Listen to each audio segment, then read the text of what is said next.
Okay, at least it works on here. Bada bing, bada boom. Bada bing, bada boom. Bada bing, bada boom. Gotta make sure the sound works. These headphones were giving me a hard time this morning, so I gotta make sure everything's in working order. Let's see here.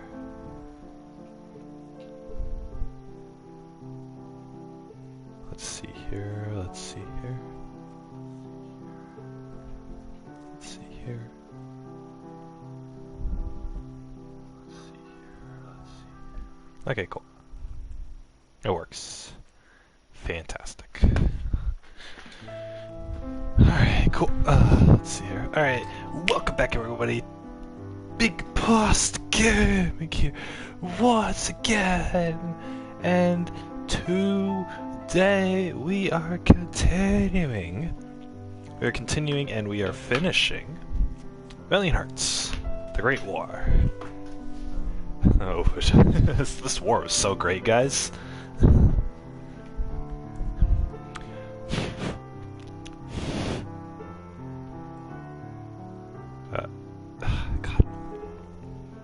God. So I cleaned my room, like, not all my room, but I got rid of a lot of dirty dishes, right, guys? It was a few days ago. We got ants, like, in the hallway. So, the hallway leads to my room. So I'm like, shoot, you know. We're gonna start having ants again, right? Because we just get ants once a year, apparently, so. But, Kiwi, what are you doing?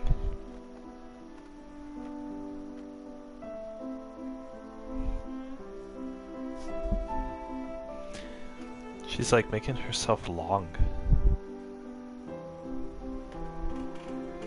Oh, she's looking at the light. Why is she looking at the flea trap? Kiwi, there's nothing down there. Unless you see fleas down there. There shouldn't be. Flea trap kills all the fleas. It's been so nice. I don't have any fleas. In my room I can actually put my feet down on the ground. But yeah, no, anyway. So there are ants in my hallway a few days ago. So I cleaned up some dishes, whatever, right, from my room so they wouldn't come over here. This morning, I'm on my computer, right? My computer's on the TV. Doing whatever. And I'm like really immersed. And then all of a sudden, I see an ant on my TV. They're just crawling on my TV. Like, are you freaking kidding me? Stupid ant is on my TV. So I had napkins. I have napkins in my room for when I eat.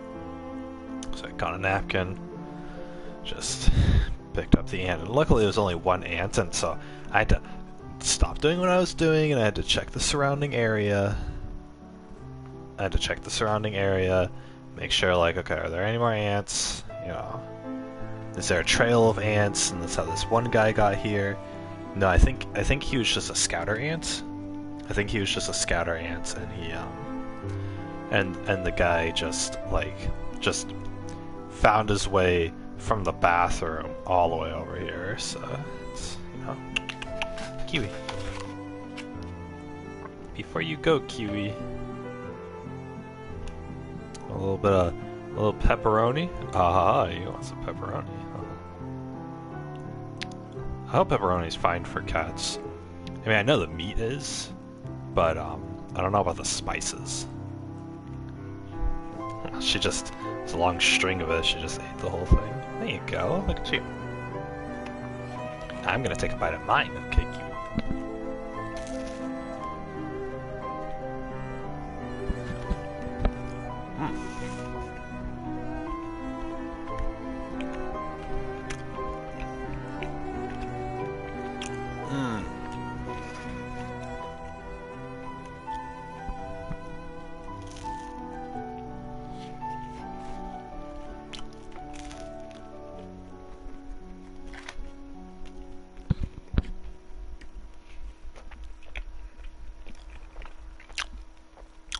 I wonder how I wonder how the pizza bagel at the bagel shop tastes.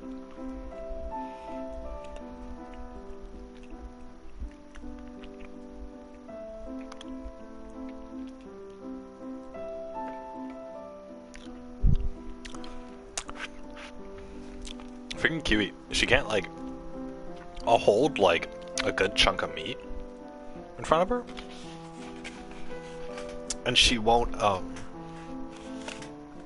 she'll bite into it and she'll pull back, right? But I'm still holding the piece of meat because she thinks I'm just gonna give it to her. I want her to rip it. I want her to rip it. I want her to have it bite so she appreciates the flavor a lot more. You know, quality over quantity, right? She can't tear a piece of meat. It's freaking like, I'm holding it, right? It's a tug of war. I'm holding the meat, and she's using her teeth and tugging at it, and she can't. She'll pull, and then she'll get like the tiniest bit of it off. They're like, are you kidding? Like, she'll bite down in the middle of the chunk, and then like her teeth will fail. And she'll like pull it, and she like won't be able to pull it back or whatever. I don't understand.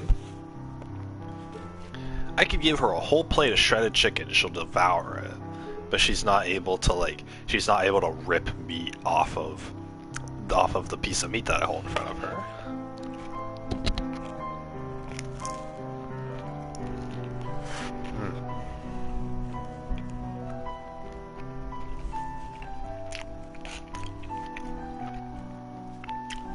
So I had my appointment today, and whatever, right? It's these appointments, but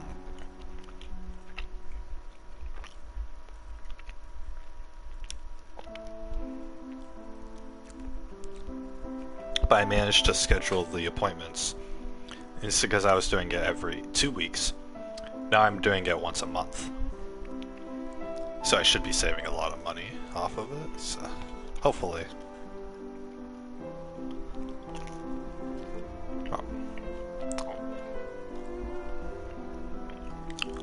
Because I'm having these appointments, but I don't need it at the frequency.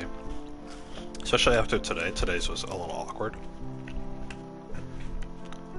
So it was like,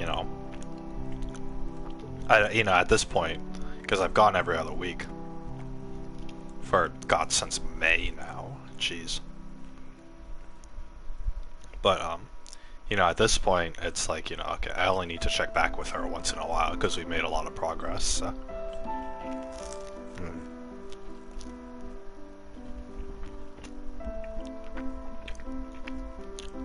Especially since I don't start college until the end of this month. So, and it's the beginning of this month right now. So if I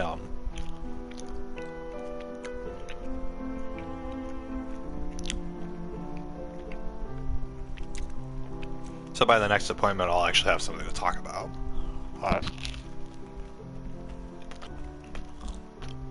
But yeah, it should save me some money.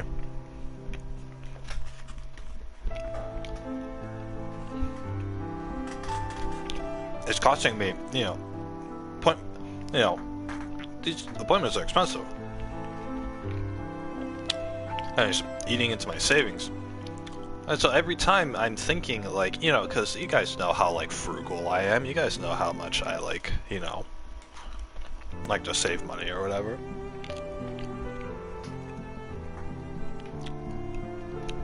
So, I always think, like, oh, where can I save money here and there? I won't buy this game that I really want for $8. I won't, Uber Eats has a coupon. I can, $15 for some sushi. Nah, I won't spend it, right? I gotta save the money. And then here I am dropping, a few $100s on all these appointments, and it's like, okay. I'm not, I'm saving all this money, and then I'm spending all this money, and it's like, oh my gosh, it's just, the money's still disappearing, and I'm not enjoying myself, so, whatever, right? But yeah. Give me a minute here, guys. I'm gonna finish eating my bagel, and then we'll start the game. Cool.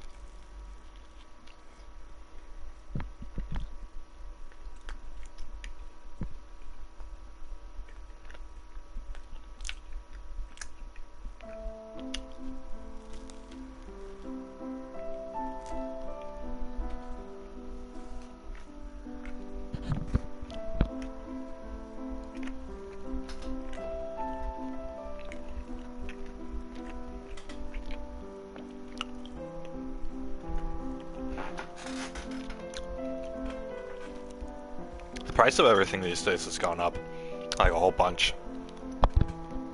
Typically, like, you can get like value meals of stuff for like $5. Like, go to Wendy's. You know, they have like the biggie meal. It's like a cheeseburger and some chicken nuggets and fries and a drink. It's like $5, right? It's fine. Go to Taco Bell. They have the chalupa build your own box. It's like a chalupa and a 5-layer burrito and some cheesy potatoes and a drink. It's $5. And it's like, you know, you think like, oh, $5 for a whole meal. It's not that bad. And it's not that bad.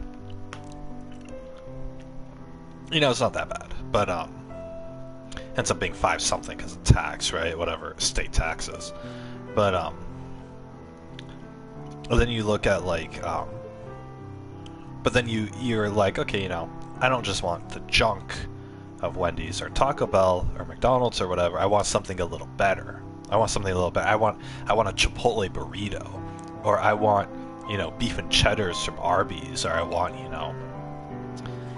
a bagel sandwich from the bagel shop, you know, whatever, right? And so you think like, okay, it's and so those things, like, they're like $8 each. A bagel sandwich is $8. A Chipotle burrito is $8. The beef and cheddars from Arby's are like 6 or 7, right? It's the same at other places. You know, it's still fast food, but it's like a little bit better tasting fast food, right? I mean, like, Chipotle tastes fantastic. I love Chipotle. But so it's like if you want like the low end fast food, that's like $5 for a meal, right? If you want the high end fast food, then it's like $8 to $10, right? It's whatever, right? It's still super expensive because you guys got to figure, like, and this is just the cheapo fast food. I'm not even talking about like getting sushi, which is like $15 a roll, or getting, you know, like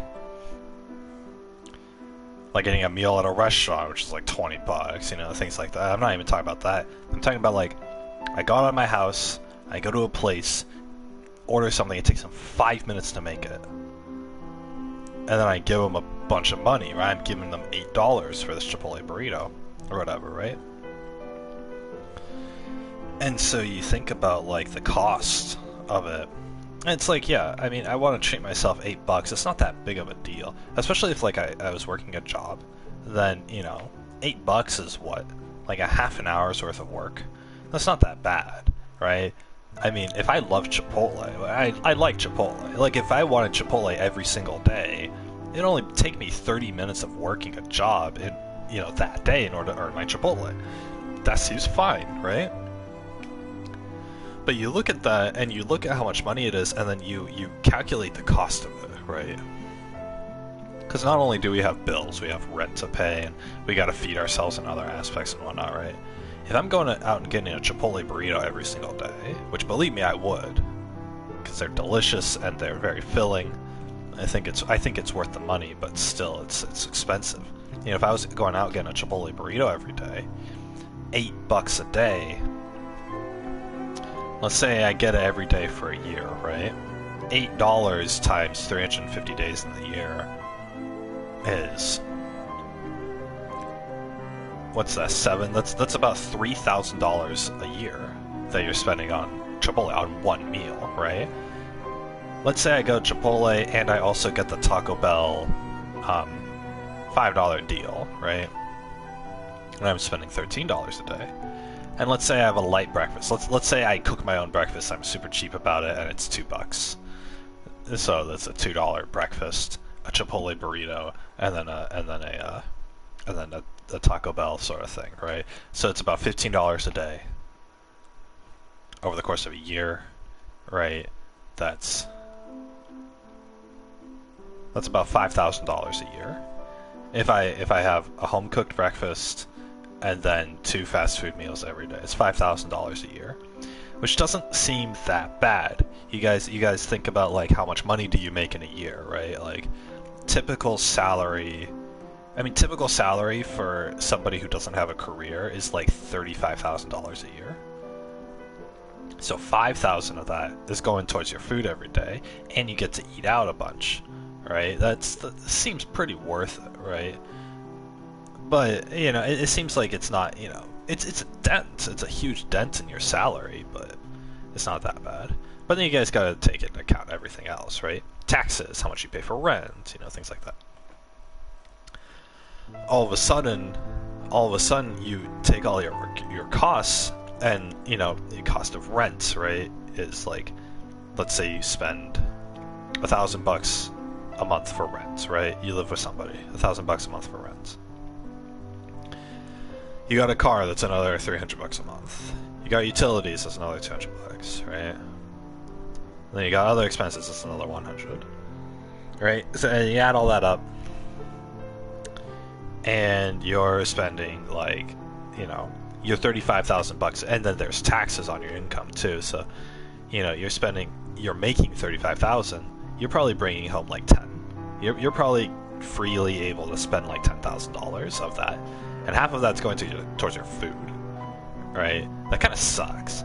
I mean, yeah, you get to eat out every day, but the money just disappears. It just evaporates.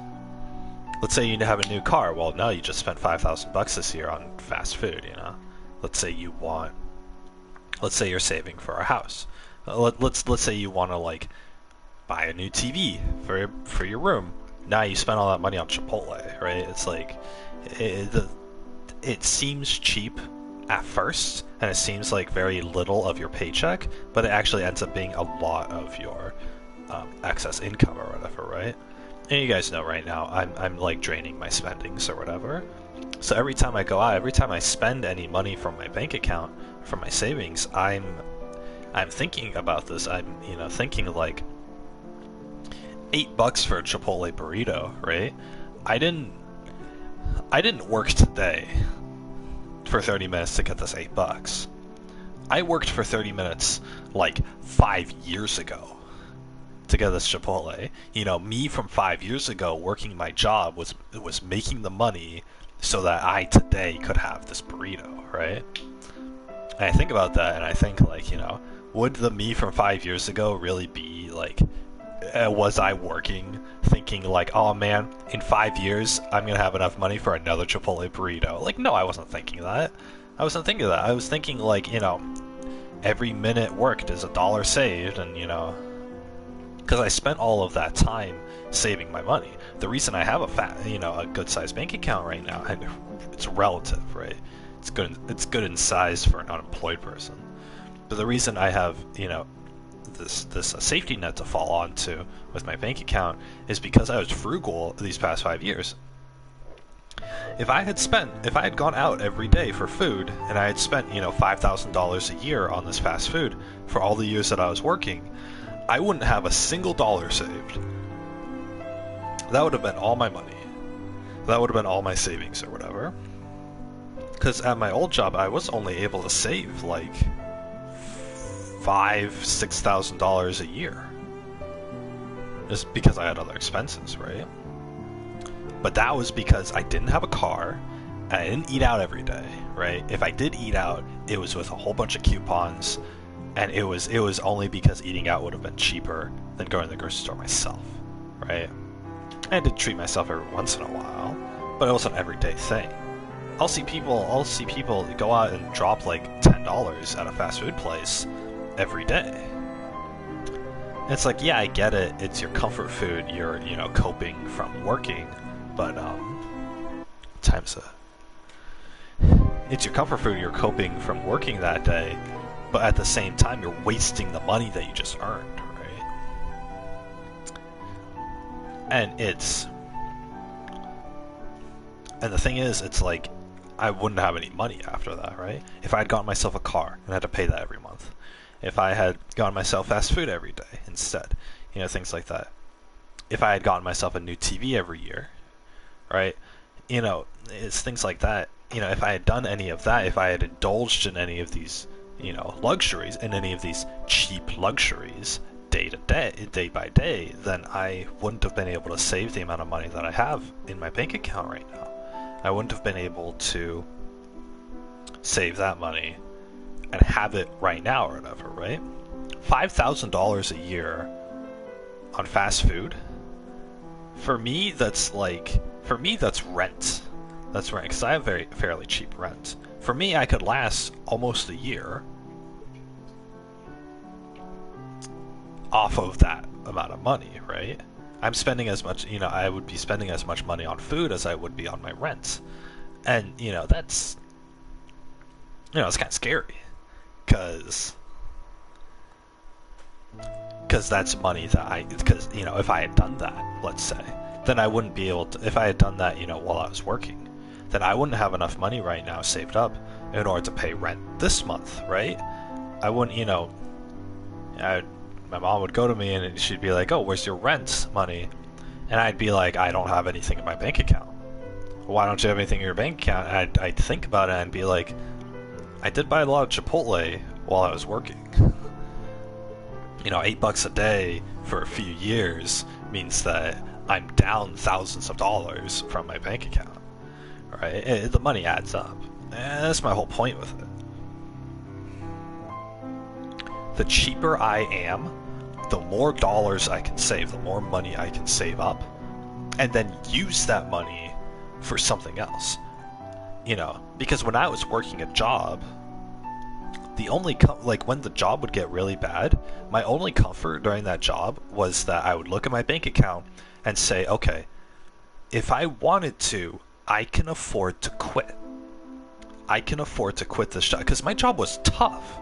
My job was not the last year of it, but for a lot of the time, my job was very stressful, and it was very excruciating, and I hated it. I would wake up in the morning, and then I would think about what my day is going to be like, and I dread it at certain moments during the job, right? I mean, it's one of those things where you love it or you hate it, or both, right? But today I can love it, tomorrow I'll hate it, right? Sort of thing. But the thing is, when every day was bad, when every day was shitty, I would look at my bank account and I'd say, okay, how many years or how many months can I survive without working this job? And by my 5th or my 6th year, I was looking at my bank account and I was like, dang, I could go a pretty long time. I could go a pretty long time without having to work. And here I am. I lost a job, right? Circumstances. I lost a job, but now that I saved up all this money, now that, I saved up, instead of going out to Chipotle every day like I wanted to, instead of buying every game in the book like I wanted to, instead of buying that new gaming PC that I've wanted, instead of buying that nice TV that I wanted, or the PS5 that's overpriced, or whatever, right? Instead of doing anything that I actually wanted to do, I grit my teeth, I stuck it out, and my bank balance went up, and my bank balance went up pretty high, to the point where when I lost my job, I looked at my bank account and I was like, okay, I'm not in any trouble. Because normally when you lose your job, when you take the average person, you tell them like, hey, you're losing your job today, they're gonna freak out, because they lose their job today, next month they're homeless. That's how bad it is. And why is it that bad? It's because they didn't save any money. It's because they don't have a bank account. Because for all those years past, they spent money on fast food, or they spent money on their car, or they spent money on luxuries, going out to restaurants, buying gifts for their friends, and just whatever, right? I don't know what people spend their money on, but it's the fact that they spent their money on things they didn't need to. It's things that they enjoyed, not that weren't necessary. And because of that, it's $10 today. This whole year, it's, $5,000. In the few years that you've been working, it's $25,000. Right? The amount of money I have in my bank account, I can buy myself a car and pay for it, and still have enough for rent for quite a while, right? And still be able to feed myself. Albeit everything will be frugally. I'm not getting a Tesla off the lot, but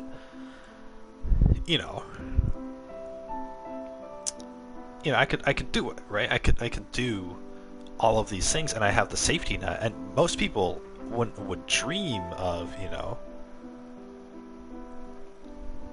most people would, can only dream of having a lot of money saved up. But it's because of our consumerist society, it's because of our consumer society that everybody just buys things that they don't need, but they can afford right now. And they swipe their debit card, or they swipe their credit card, or they, whatever, right? And then they get all this stuff that's not necessary. And I'm not the kind of person where, like, if something's broken, I'm not going to replace it. But because obviously, like, there are things that aren't strictly necessary, but it's still like if my PlayStation broke, for example, I'd probably shell out the $1,000 to get a PS5, honestly, just because it's something like I use every day, and at that point it's time for an upgrade, yada yada. Or I'd shell out the money for a gaming PC, right? Just something to replace the broken product. Or if my TV crapped out, right? Then I would go buy a new one or whatever, right? It's like, that's not, and even if it cost me a few $100s, it's not a big deal to me. But it's not a big deal to me because I have the money saved up.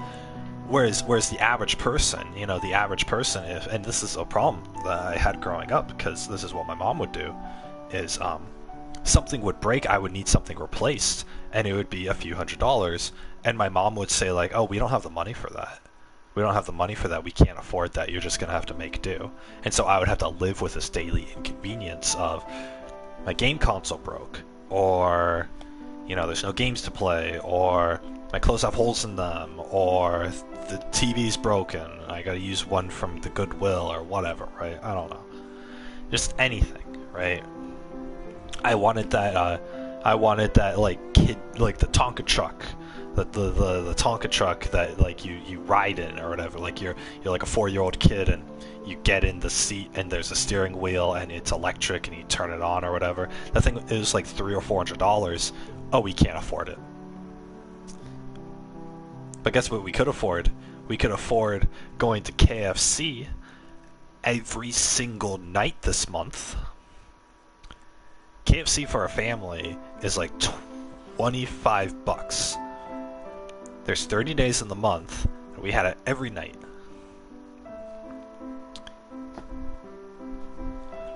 That's $650 this month. How much is it a year? It's $2,000 a year. Or is it $2,000 a year? No, it's $7,000 a year. We would eat out, we would get fast food every single night. $7,000 a year. And you're telling me you couldn't afford my $300 Tonka truck electric car? If we had stopped eating fast food for a week, we would have been able to afford it. But nope. If my mom had stopped getting magazine subscriptions for a while, then we would have been able to afford it. If she stopped buying things off of Amazon, we would have been able to afford it. If we ate spaghetti instead of steak tonight, we would have been able to afford it. But nope. And it's this consumer society that says, like, that where the average person is like, I feel like this tonight. I feel like going to Chipotle tonight. I feel like getting Taco Bell tonight. I feel like getting the Family Feast KFC tonight. And they just do it. They don't even think about the cost, they just do it. They think like, oh yeah, I have enough money in my bank account for the $30 family meal, but I don't have enough money, so I'll go buy that, but I don't have enough money for the new TV that costs $1,000. They don't think about the concept of saving. You don't have to spend that $30 tonight. You can wait until tomorrow, and there will be an extra $30 in your account because you didn't spend it tonight. And you didn't spend it any time this week, now there's an extra $200. You didn't spend it any time this month, now there's an extra $1,000. Now you can buy your new TV that we've always wanted. Now you can buy the new game console. Now we can buy my Tonka truck. But nope. For some reason, most Americans don't even think about the concept of saving. They don't understand. They can't do simple, it's not even math that they have to do. They don't even have to do a calculation in their head. All they have to do is whip out the calculator that's on their phone, and they have to say, okay, I've been eating fast food every single day this week. How much money have I spent on fast food this week? How much am I going to spend on fast food this month? And they'll look at it, it's hundreds of dollars. And then you just think you see that number and you think to yourself, what could I have bought with hundreds of dollars? I could have bought a new game console. I could have bought a present for my kid that they always wanted. I could have bought a new TV that we can all enjoy for the next 10 years. I could have saved up for a new car. Whatever you want, right? Eventually I can get a new house. I can buy, with the amount of money I have in my account, I can get a house. Albeit it's not gonna be a good house. It's gonna be very run down, and it's gonna be in some no-name town in the countryside, but I can buy a house. If I needed to, if my house burns down tomorrow, or if my family kicks me out, I have enough money to put a roof over my head. Why do I have that much money?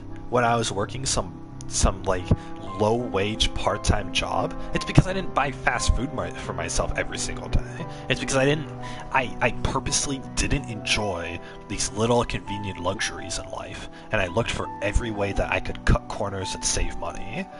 And because of that, the dollars added up, and now I'm able to afford a house.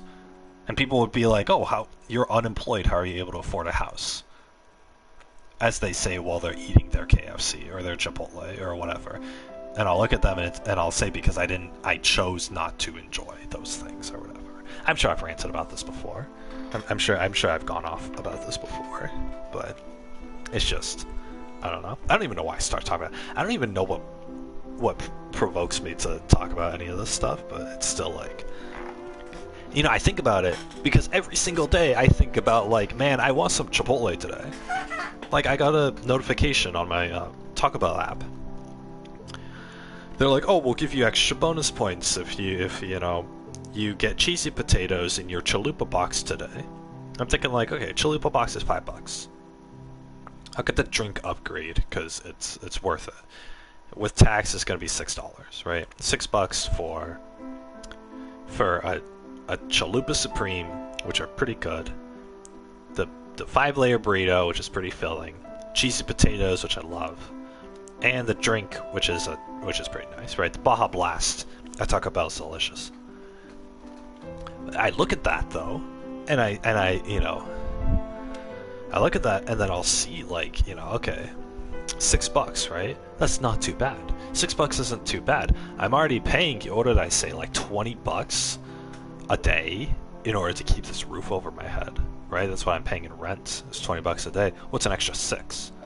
Well, I'll tell you what's an extra $6. It's the difference between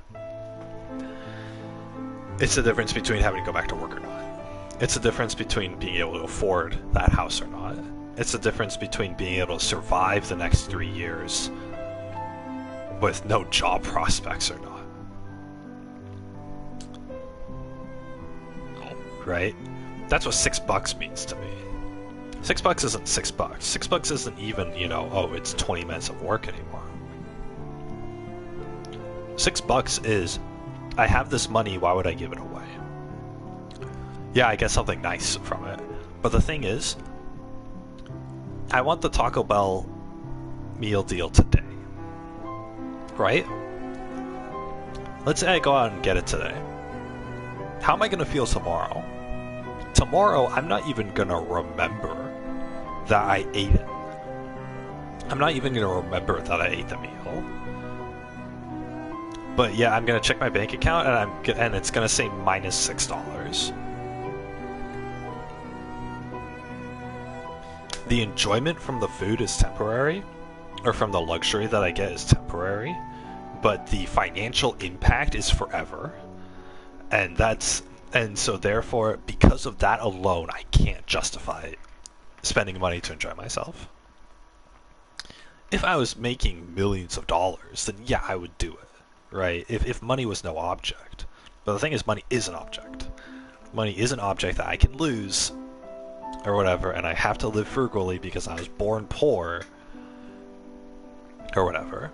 If I save my money now, and in 20 years, I'm able to buy my kid that electric Tonka truck that I always wanted, and I get to see him laughing and having a good time riding that thing around the neighborhood like I never got to, then I am going to be pretty damn happy. I'm going to say that every single luxury that I gave up right now will have been worth it for that alone. That's what it is. If I can buy a nicer house because I've saved more money, if I can afford a house instead of renting, if I can afford a car instead of riding my skateboard, because I saved money, then that money saved will have been worth it. That sacrifice will have been worth it, right? Looking at this game, though, these people's sacrifices aren't worth it. What does World War I? What did anybody gain by dying for this war? Nothing. They didn't gain anything. Yet all these little history facts are talking about how like hundreds of thousands of people died per battle. All these lives lost. All of this potential. All these people who just wanted to be happy, and their loved ones who wanted them to be happy, or who wanted to be happy with them. Just all down the drain. Because someone somewhere decided, like, hey, now's a good time to put bullets in each other. It's terrible. I get, like, the Africans and whatever, the people who are fighting it, because that one history fact that said, like, or the letter or whatever, it was like some African soldier who was recruited who was saying, like, half of his paycheck was getting sent back to his family. That's worth it, right? That's worth it. If you're born in the sticks and mud, right, and you're like, you literally dirt's poor, and you live in a hut, and you can't afford $2 to feed yourself today, then you have the opportunity to make money, then you go make money, right? If you're sacrificing your life to make your family, like, if you care about your family, right? If it's the kind of people who deserve your love, and and you're able to support them through you working, and you're able to get this money, that's totally worth it, right? And even if that soldier sacrificed his life, his family would get compensation, and so there would be a net gain. There would be a benefit from it. It'd be sad that the guy died, but his family gets to not starve, and I think the rest of his family gets to have full bellies every night because of it. And I think that's a great thing. Or I think that's the best that you could do in this situation.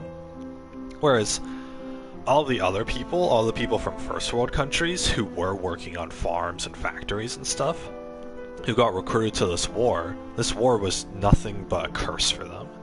And it was a place that they would rather not be, and when they die they'd get nothing, right? Because they could have lived on their farm, and they could have sold their food at the farmer's market for a living, and they could have found opportunities to be happy during that long life, and it was all taken away from them because of this war they never wanted to be in. And I think that's a truly sad thing, when you don't optionally be a part of something and then you get served consequences because of whatever you're forced into.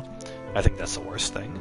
But countries as a whole, countries and nations, they think that they have the rights to force their citizens to fight a war for them. And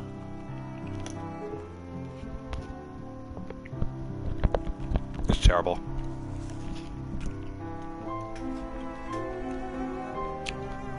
If World War III hit tomorrow, I would be sent off to fight the war. They would force me to do that. And I'd probably go to my first battle, point my gun at somebody, and then get my head blown off. And for what, right? I'd never get to get married, have kids like I want to. I would never get to live my own life. I would never get to finish that book that I'm writing. I would never get to be able to play the new video games that are going to come out. that I've been looking forward to. Breath of the Wild 2 that I've been waiting 5 years for. I never get to do anything. You know, the advent of virtual reality I would never get to see. Fully immersive, you know, Sword Art Online kind of video game playing. I never get to live to see that, right? If a war hit and I was, all because, you know, I'm forced to go fight a war. These people who had to fight this war back in the 1900s, they never got to live long enough to see the computer be invented, to see cars get general use, to see, you know, to see technology improve, to see the great life of the 1950s after the economic boom following the Second World War. You know, none of these people got to see any of that because they got their head blown off at a battlefield that they were forced to go to. And it's sad. And I think there's a lot of missed opportunity. So, this game is very sad because people dying in war really is a sobering fact of reality. You know, if you die before your time, then that's all the things you didn't get to experience.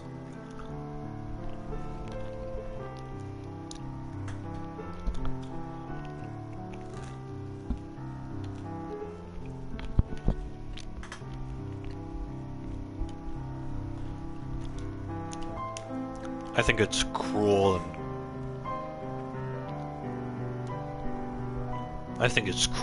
and unfortunate that there are people who are born out there who don't get to enjoy September 15th, 1960. the things that everyone else does. The bloody Battle of the Somme still raged on.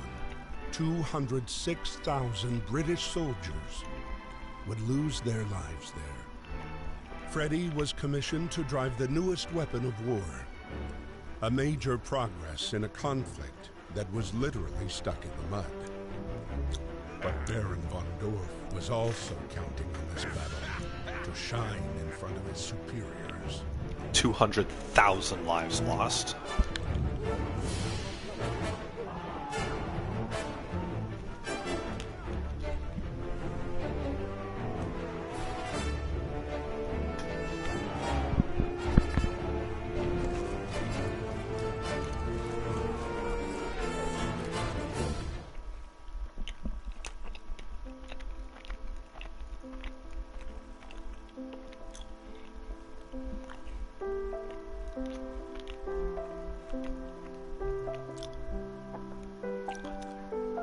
The British initiated the Battle of the Somme in the aim of drawing the Germans out of Verdun to attempt a decisive push. For the first time on September 15th, 1916, assault tanks were used in combat. Of the fleet of 49 Mark I tanks, only 18 were operational and only 5 were ultimately used. Late November, the Battle of Somme came to an end. The battle went on for 2 months, jeez. All in all, 650,000 German, 420,000 British, and 195,000 French troops lost their lives.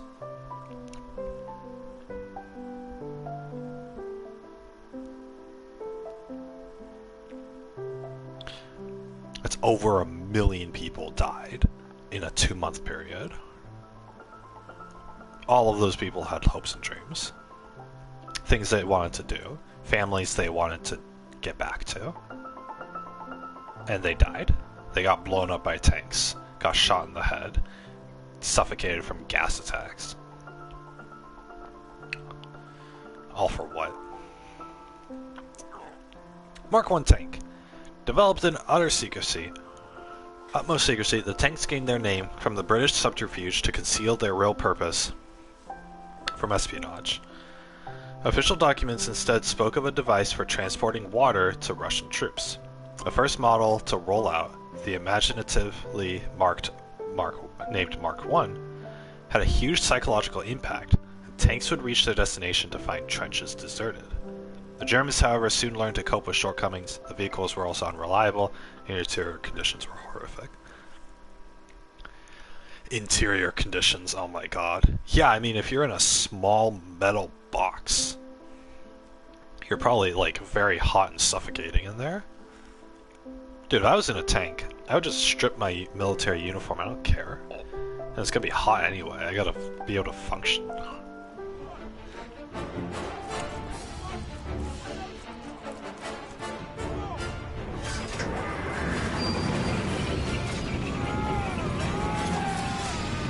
Hey, Freddy gets to...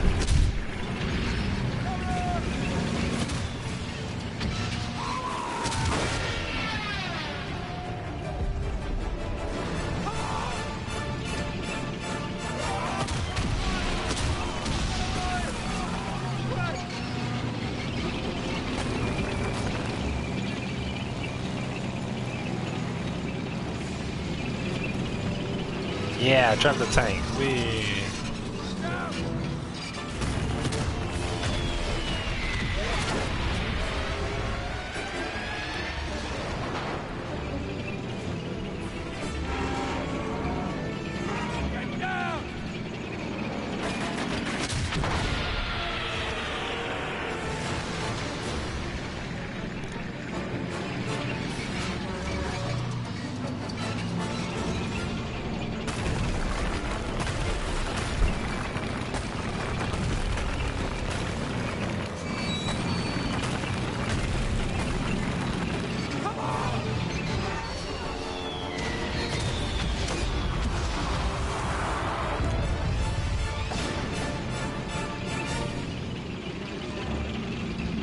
There's an achievement to make sure my whole squad survives at this battle.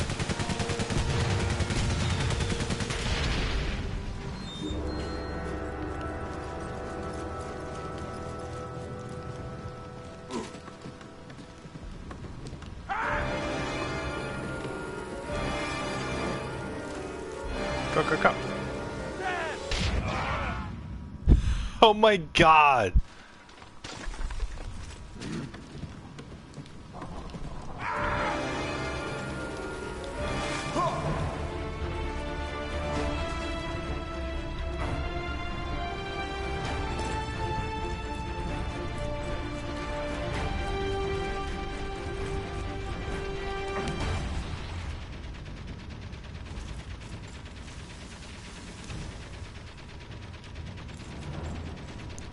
What are you doing? Whoops. No, no, no! Okay, phew.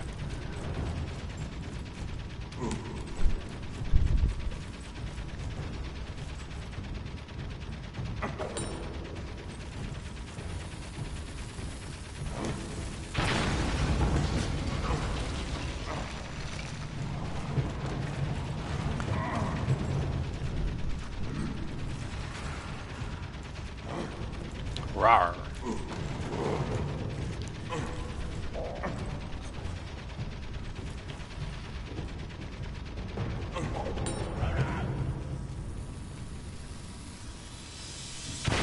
He should have cooked the grenade a little more.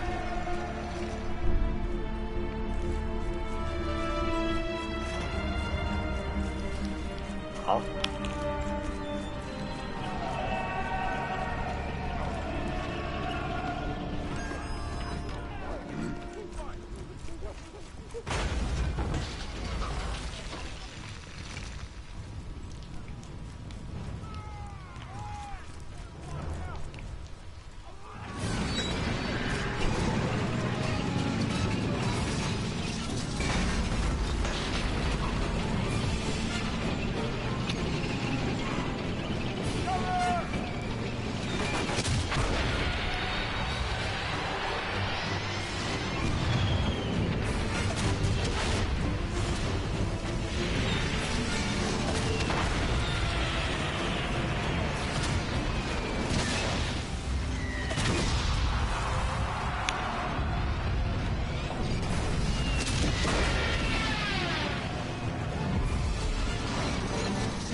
Angriff! Vorwärts!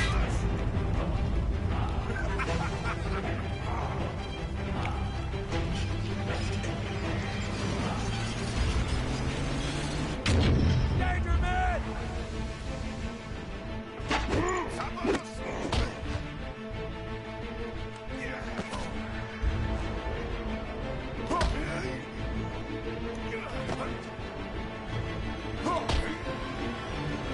Kill the dude.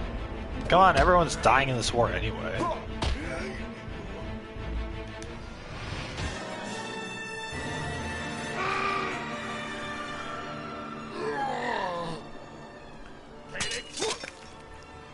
After too many missteps and too many battles lost, Baron von Dorf was demoted and moved far from the front lines. Demoted? For him, a fate worse than death. I should just kill the guy. January 18th, 1917. Emil, still bedridden, beseeched Anna to travel to San Miel to find his daughter and share the sad news of Karl's death. Anna set off immediately.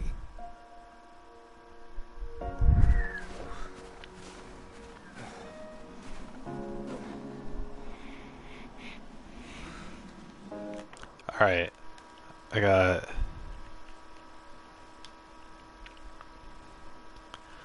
David Baron von Dorf.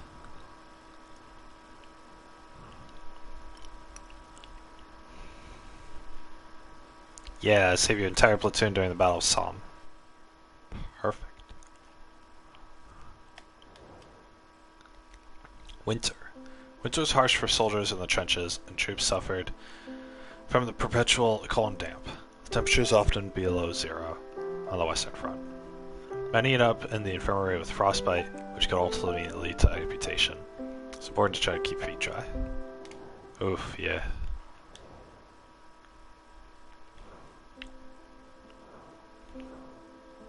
I managed to get away without taking a bullet. It was a close call. Poor Wilfred saved my life. I gotta get to St. Michiel. Hold it. Hold on in there, Victor, I'm coming. Yeah, but what's he gonna do when he gets to a sick kid? I've been trudging through the countryside for 4 months now. I'm so hungry, but I can't approach villages. I did try, but they recognized my accent. I nearly got myself arrested. Must be careful. 4 months? Oh my god. With no food around? Jeez. Talk about brutal.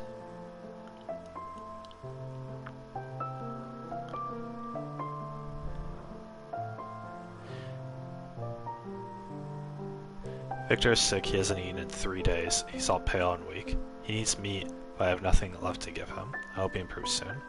Karl's last letter reassured me he can walk again. There's nurse taking special care of him. Still no news from Karl or Daddy. It's been 4 months today. What has happened to them?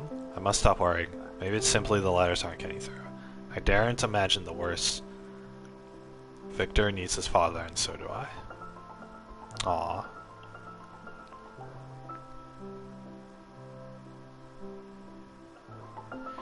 Emil's morale slumps by the day. He hasn't had any news from Marie or Victor for months. It's probably because St. Michiel has been cut off from the world. I fear for the worst. I'm going to visit them. Surely they'll let a nurse through the lines.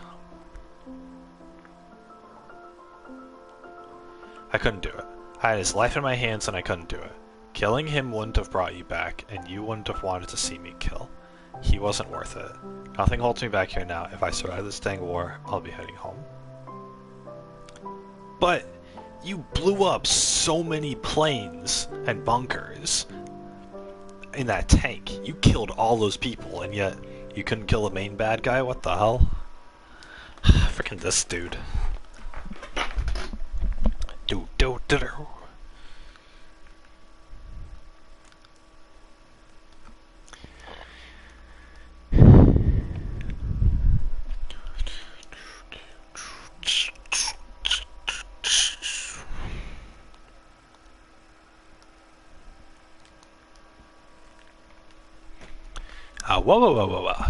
Whoa. Give me a minute here, guys.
Boom doo doo doo doo. Ah, let's keep playing. He couldn't do it. He wasn't worth it.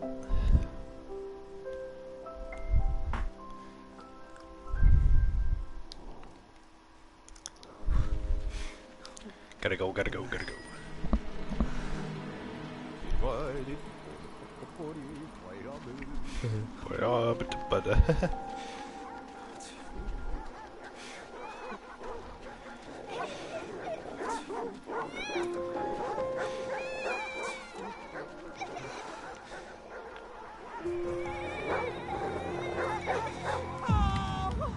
Oh, I died from the dogs. Are you kidding me?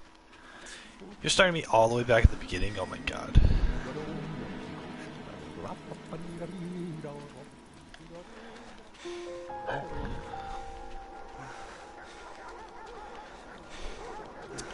I want to read a book today.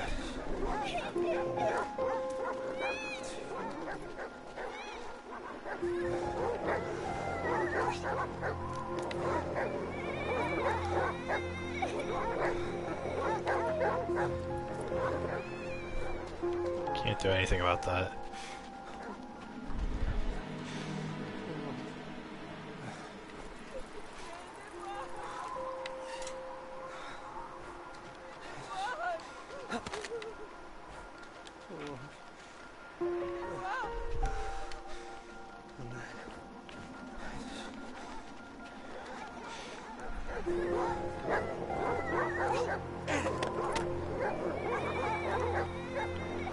What's the point of that?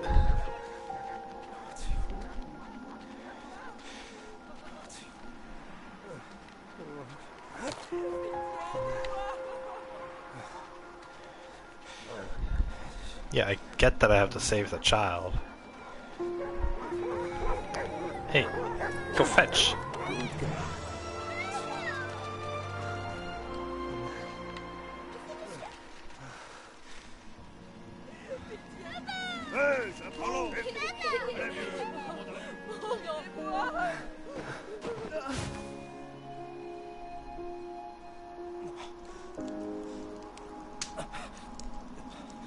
Oh, did the family take him in? Merci beaucoup. Allez. You good dog, no. Non. Oh no, they're hiding a German.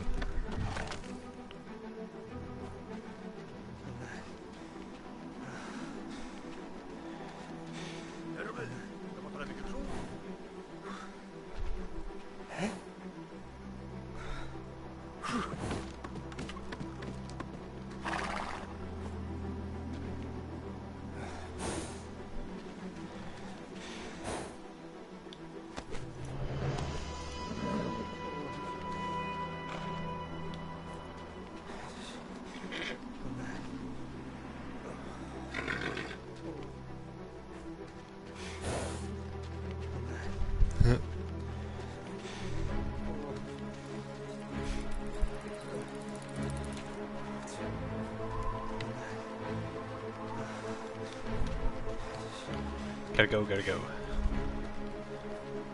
Gotta go, gotta go. That's 220. Oh well, alright.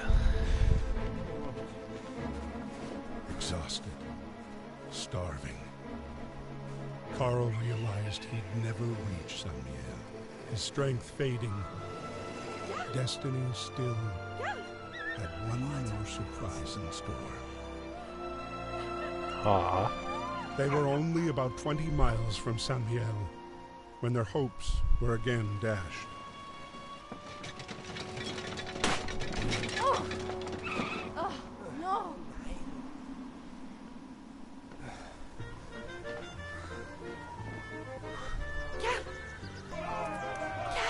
Why are you making the hungry guy do it? Hey! What? Nage! Hop, what? What?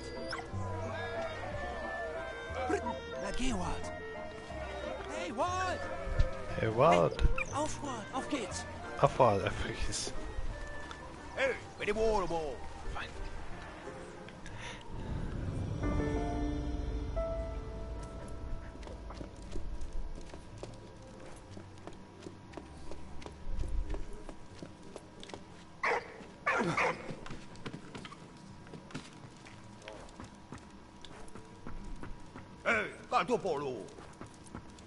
Hey, you need to be a police officer to be here.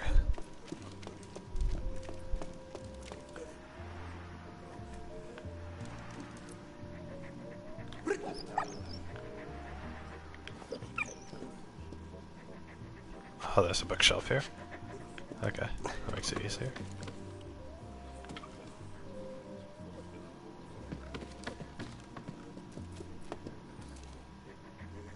What? What? Los!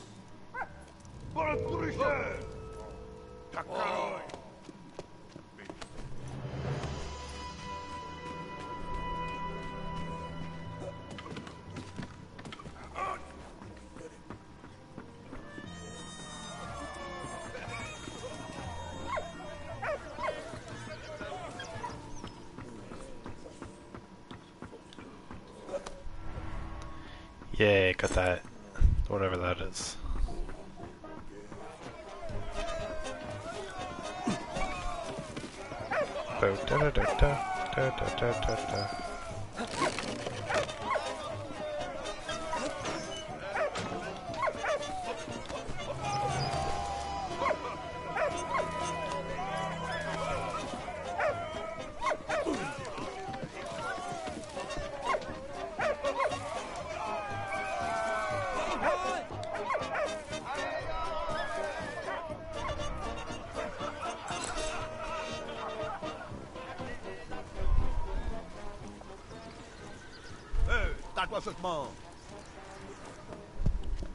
I am a police officer.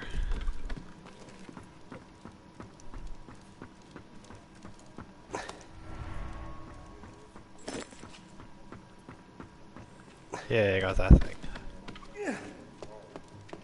Boo doo doo doo doo doo doo doo doo doo. Boo doo doo doo doo doo doo doo doo. Appelez-vous aussi.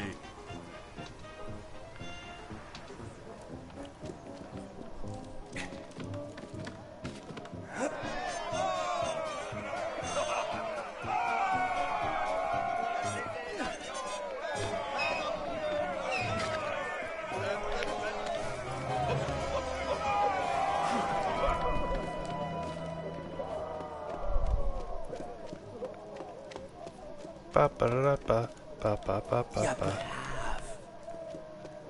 Yeah, pet the dog's butt. Hey!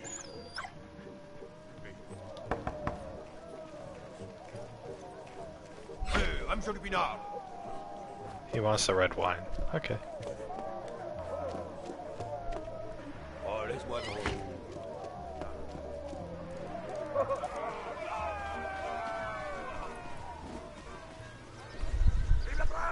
Vamos pas. Passe pas. What, they want the blue police officers to go?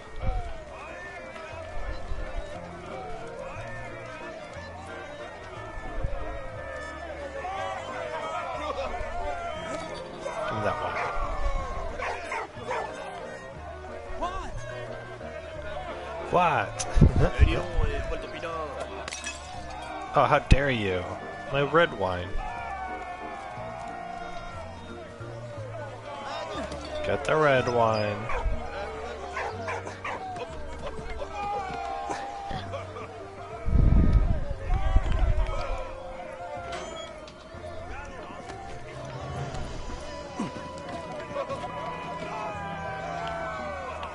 Okay, so the red wine.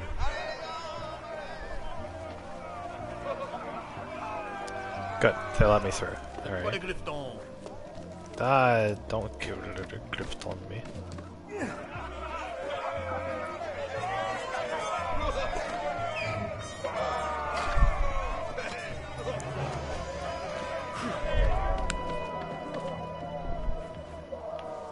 Can't go anywhere with this red wine.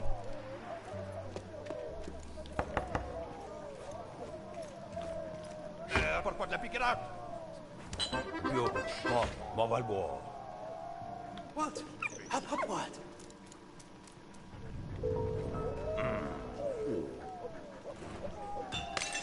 Hein? Voilà, dis donc. Voilà.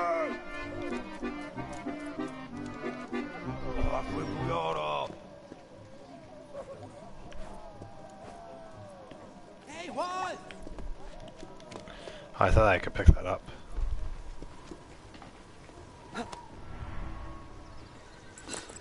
It's a picture of a woman. Postcard of a luscious woman sent to a soldier at the front. Such postcards were popular among troops. This didn't do anything for me.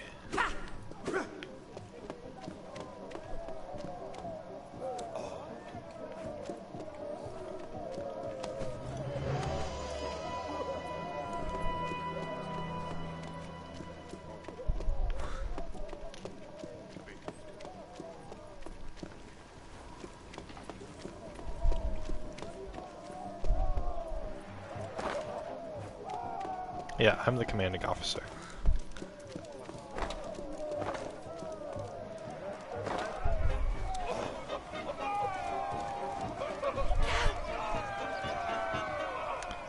I'm still looking for that one item.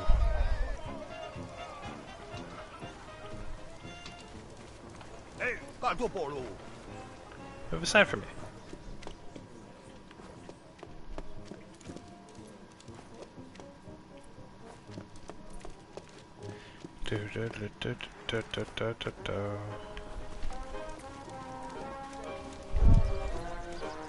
Can't find the other collectible. Maybe it's this song. Cow.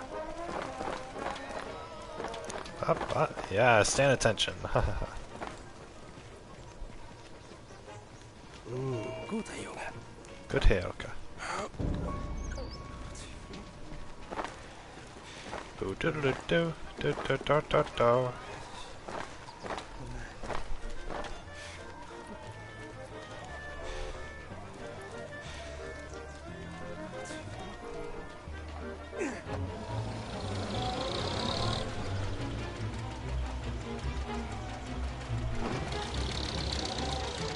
Allez, gars! Maintenant!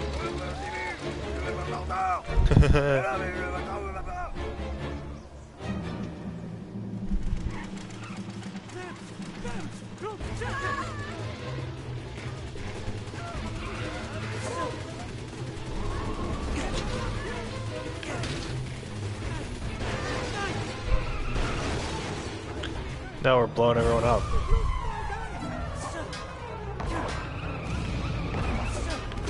God damn it. God damn.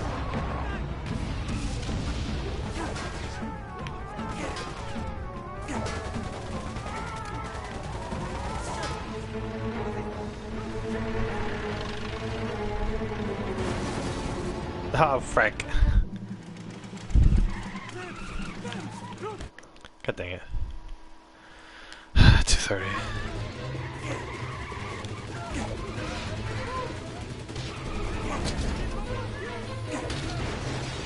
Yay. Yay, kill them with dynamite. Hope you do.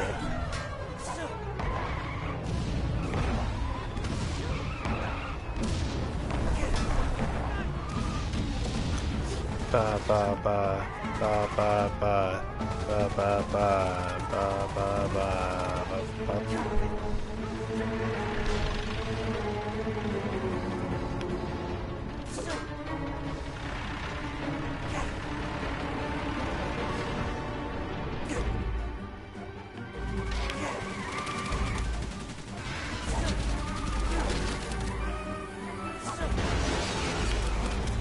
Alright.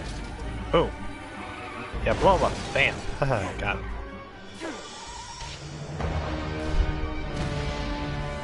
Well, they are really after me, aren't they? I just wanted to wheel from my truck.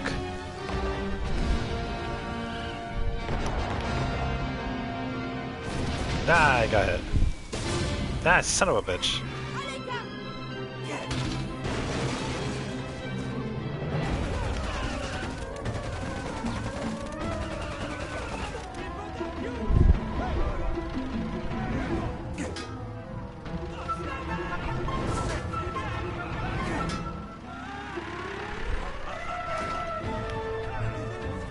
No, not a grenade. Damn it. Oh my god, this is so tough. Okay, at least it checkpointed me. Thank god it checkpointed me.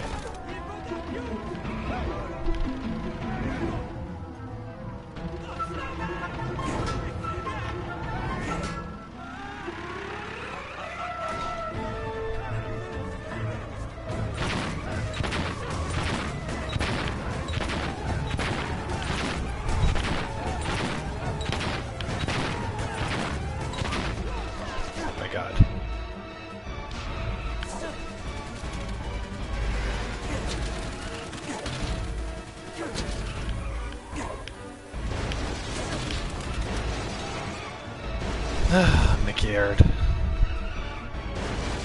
Okay, that actually blew up.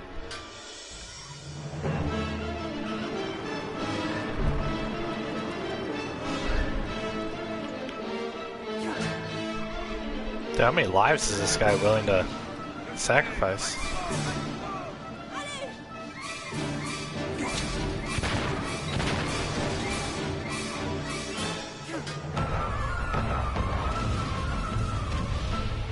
Ah.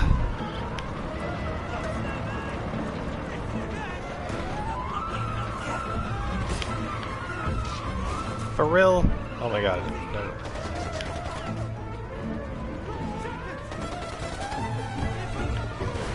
Damn it! Ah, stupid barrels. Okay, a checkpoint would be here.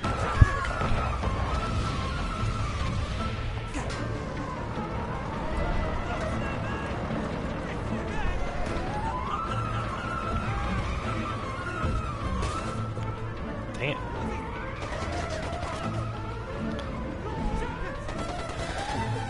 When he tosses barrels back, it's so unpredictable.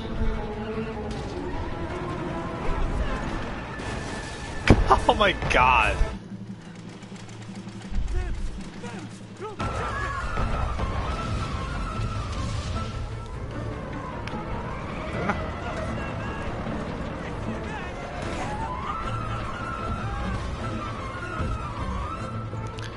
Oh.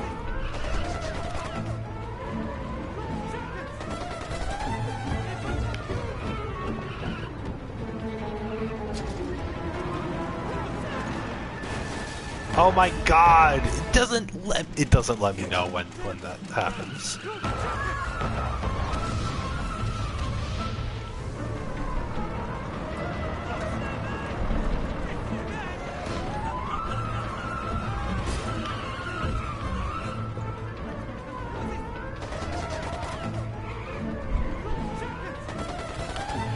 This is tough.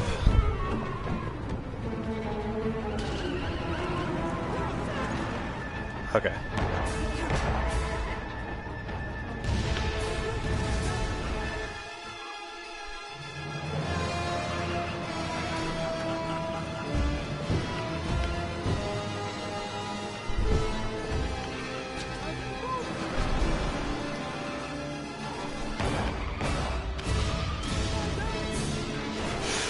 Dang it! Oh my god, it gave me so little warning.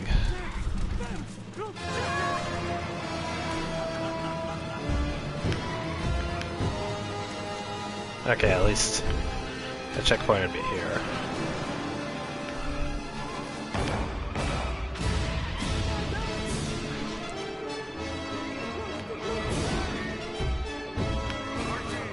Dang it. Die! Are you fucking kidding me? It gives me no warning for when the guy, like, goes forward.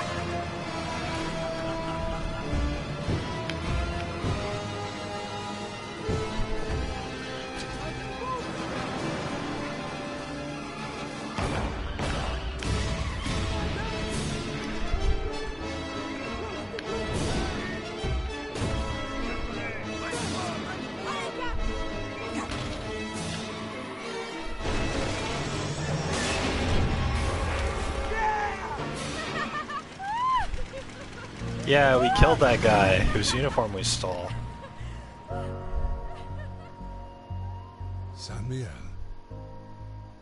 At last. Yeah, at last. Oh my god, it's the end of the chapter.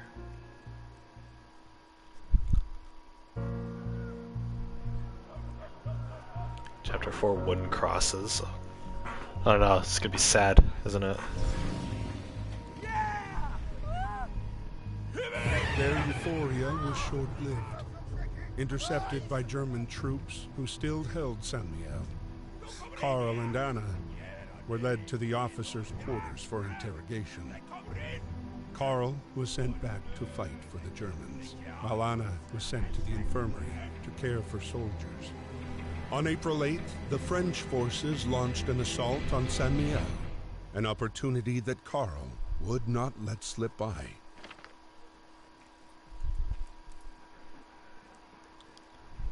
갑니다. 그냥 저렇게 Change your uniform. Why don't they make me do espionage? Alle Klicker! Im Klicker! Saint Mihiel occupied. Occupied by the Germans in September 1914 as a salient on the front, Saint Mihiel was a key strategic position. It also stood on the railway line between Paris and Nancy. The Allies made several unsuccessful attempts to liberate the town before the arrival of American troops in 1918. Gas, quick boys! The gas used during the war was heavier than air, and so seeped into trenches and tunnels. Pockets of gas might stagnate in shell holes on the battlefield, preventing soldiers from removing their masks, which were restrictive and uncomfortable. Even today, unexploded gas shells still lurk beneath the farmland and fields along the former front. Oh my god! There's still gas from the 1900s down there? What the heck? I can just give the dog the papers.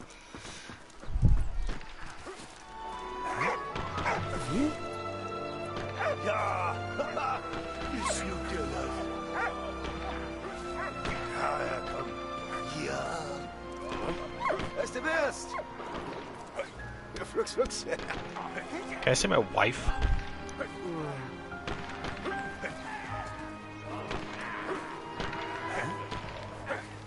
Wait, I can't accomplish the mission.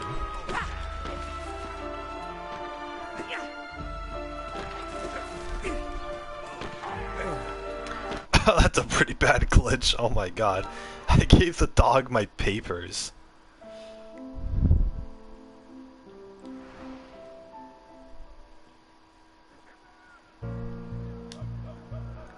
Yeah, wind crosses.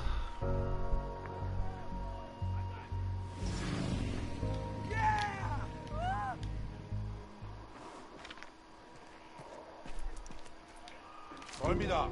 Man hat Nutzer.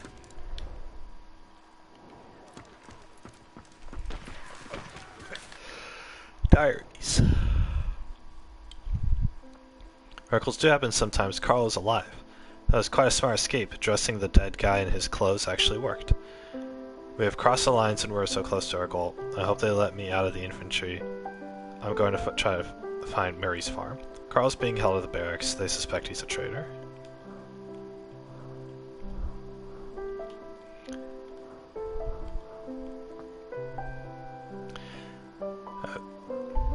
I was going to give up on myself this morning, but then I saw Anna and she saved my life again. Now we're driving to Saint Mihiel. My poor feet will never forgive me. I don't know how we'll cross the front line, but I know these hills will find a way. I'm not a spy. How many times do I have to tell them to make them believe me? Having served under von Dorf isn't helping matters either. If only I could see Marie and Victor just for 1 minute. I have to know they're safe, but seeing them means getting out of here first. Well, you escaped the French place, why don't you escape the German place too? Ja! Ich schlug dir das. Ja, du Mädel, ich schlug dir das. Was du bist? That's the best. Flux. Rette! Hinterhand, Mädel!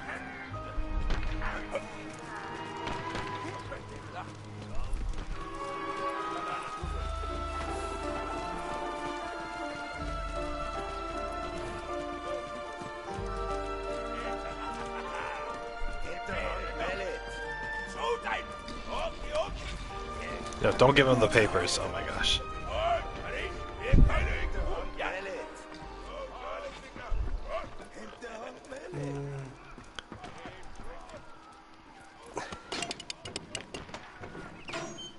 Oh. Him to hunk merit. Fine, him to hunk merit. Jeez.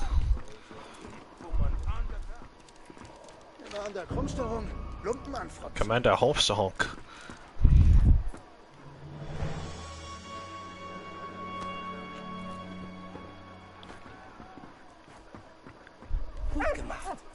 Yeah.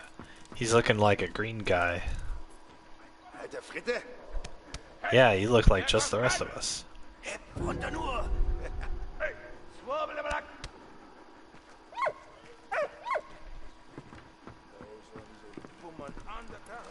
Who's the fuck?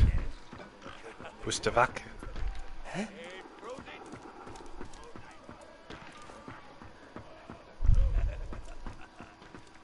Where do I find the combination? 갑니다.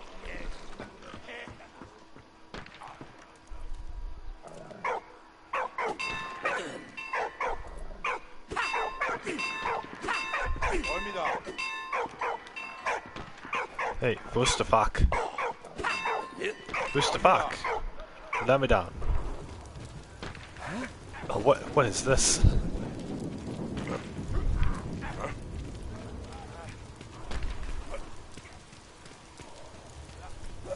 Golden apples.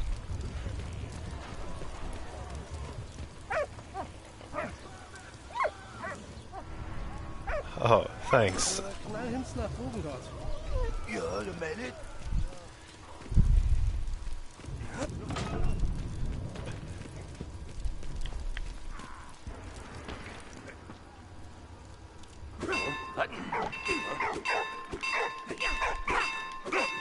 갑니다. Guter Junge.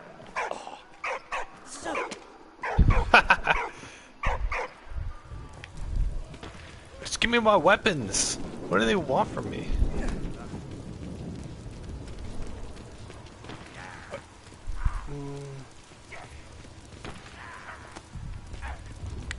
Yeah, you keep the apple in your mouth, dog. I'm sure someone will want it. Here we go.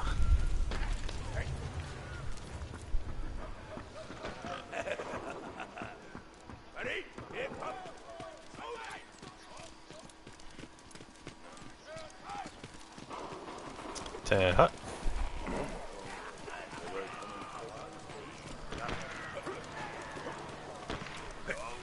Must be nice to be in an occupied city. So you don't have to do anything.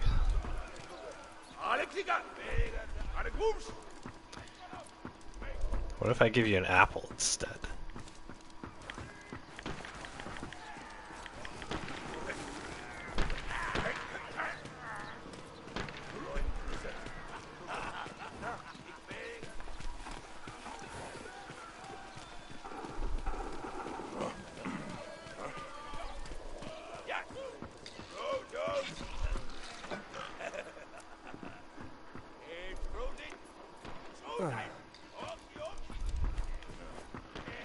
What am I supposed to do? Guy.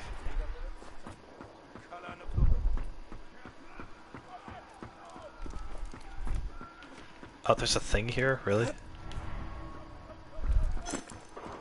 Ah, God. Ow.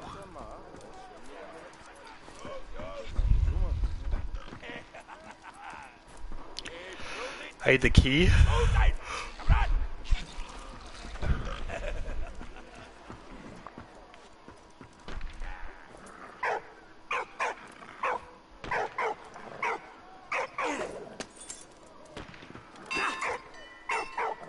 Don't.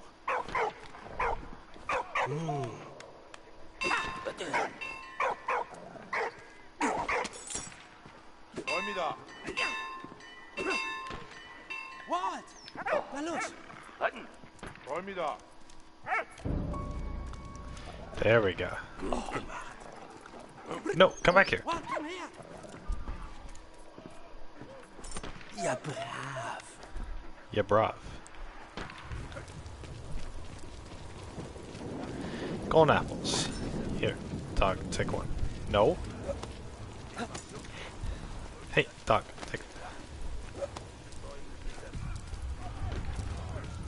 Golden apple. I can only have one at a time.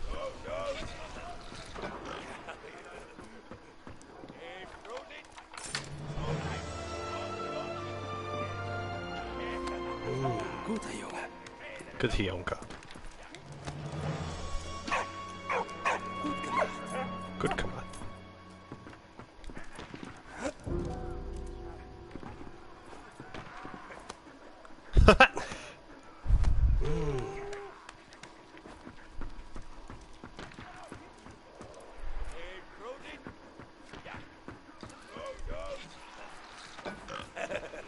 Okay, so now I have to put the flag of...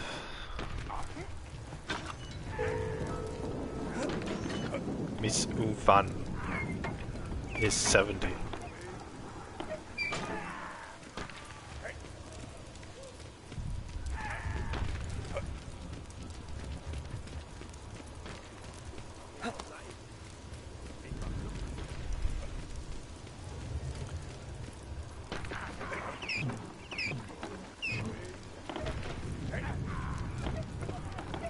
$18.70.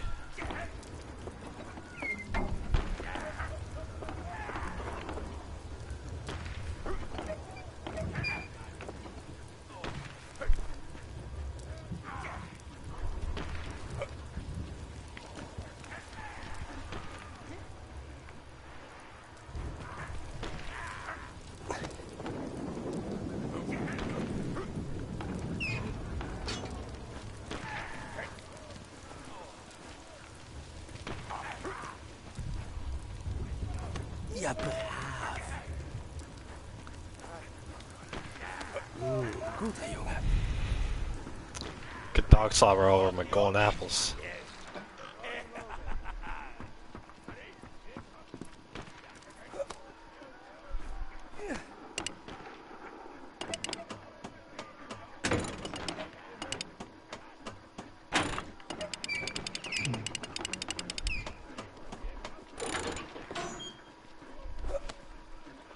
What?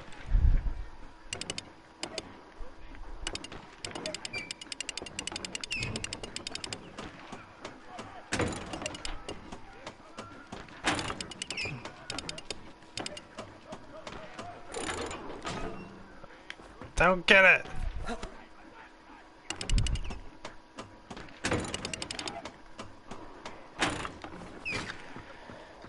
Die! Ready? Here come. So tight. Okay,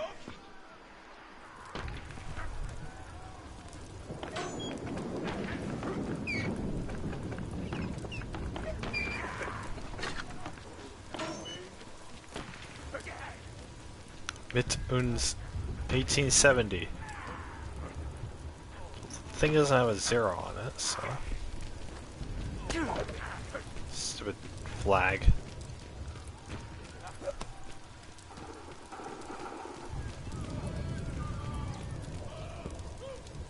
Where's backpack? The flag is over there? What the hell? What? Hey, what?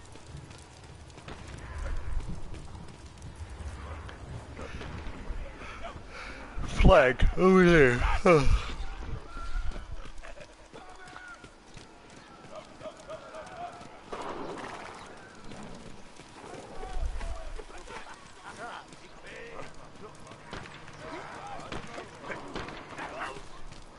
Where?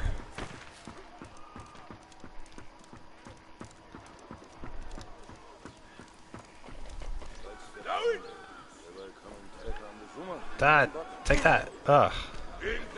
Freaking guy.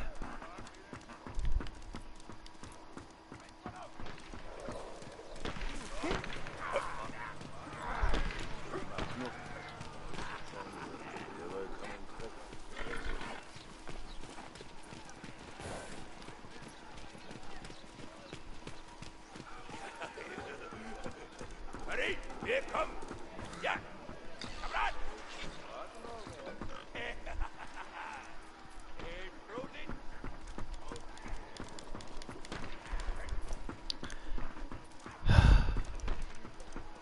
Hey, there we go. Yeah.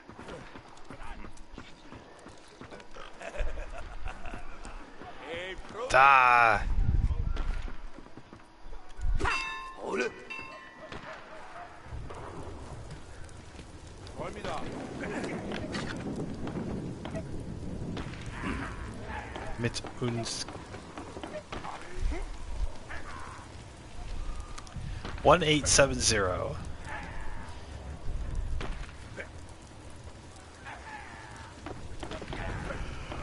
Oh, shit! Oh my god!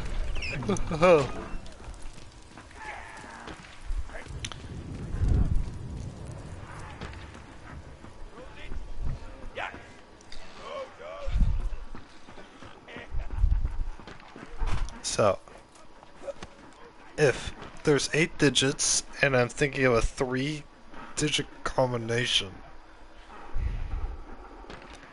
that's 8 times 7 times 6. There's over 300 different combinations I guess this could be.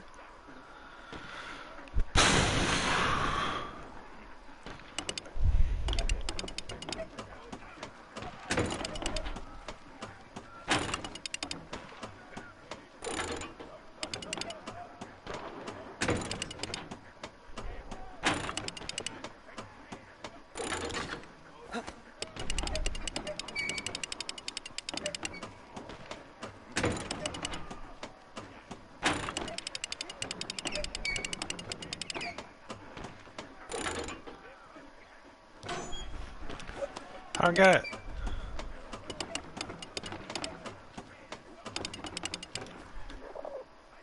Fine, give me a stupid hint.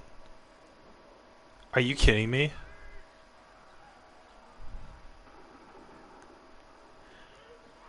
There's no way I would have ever gotten that. What the hell? Hey, Prosit! So sein!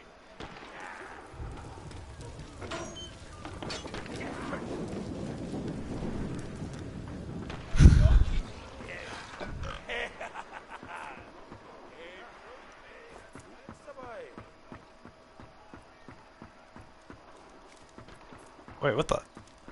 Where is it?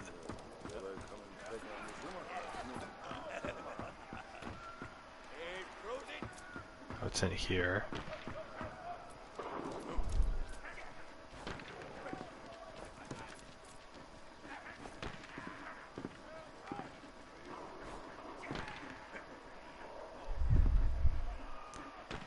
Eight, 1, 5. You're joking. Why would they hide the combination like this? Who thought of this? What the hell? Okay, 8, 1, 5. It's a stupid combination.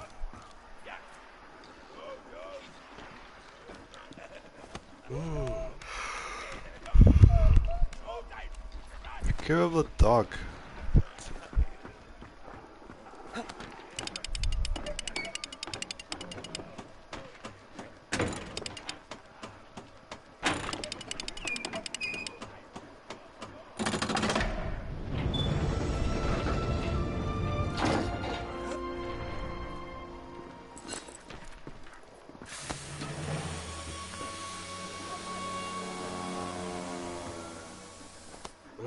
Guter Junge.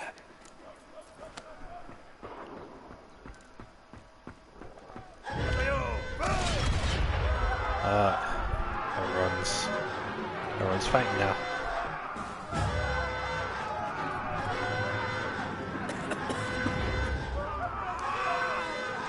I just...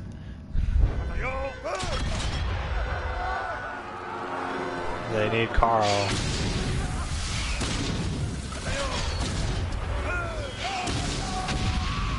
Oh my god!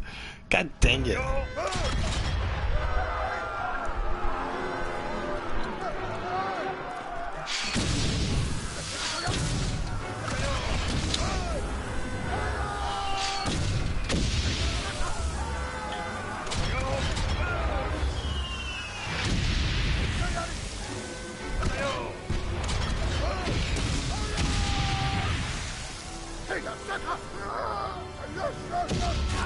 Aww. He sacrificed his life.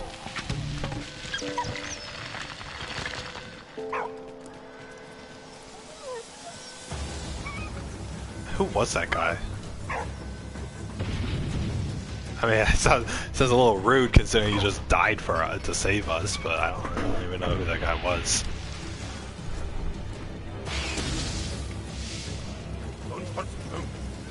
He did to save the dog, though, so that's what's important.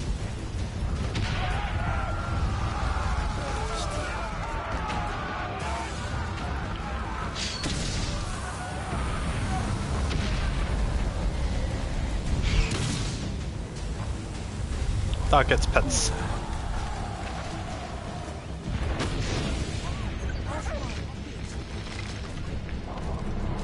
Can I go this way? No. I think they are. I think they're reusing a map from earlier.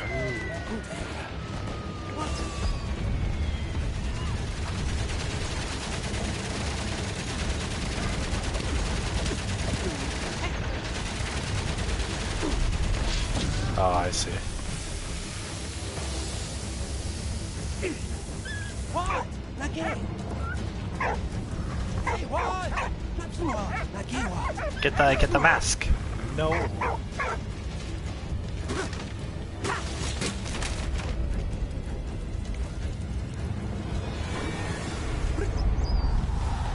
What?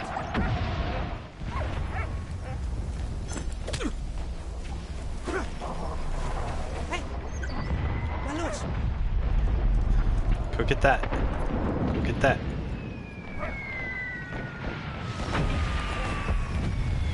What?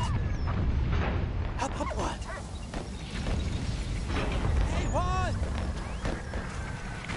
The hell? Hey, lagi what?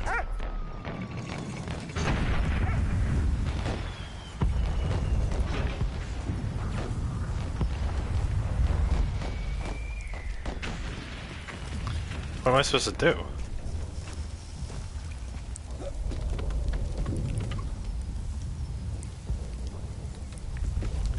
Well, we can't go up there. This is a tough puzzle. No, I'm not taking the hint, you stupid bird. No. Hey, what?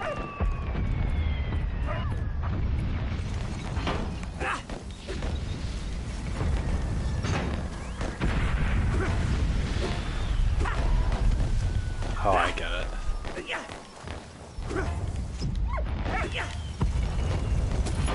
Nice. There we go.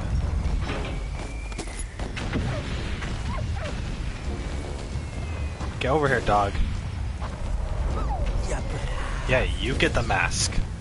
Good boy. Dude, the dog looks sick with that mask on. Alright. Yeah, now get me that mask. Kids.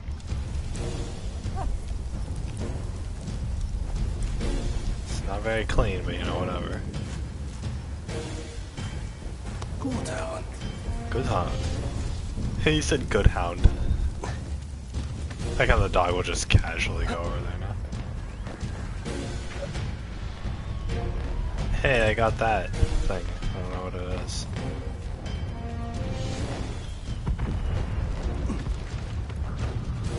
Hey, lagi.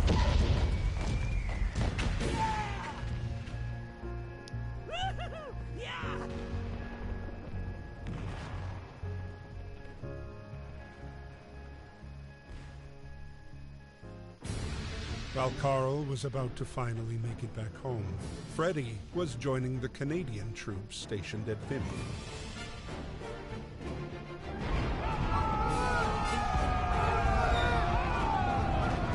In the sky, George, a British aviator from the Royal Air Force, was spotting the German positions for artillery support.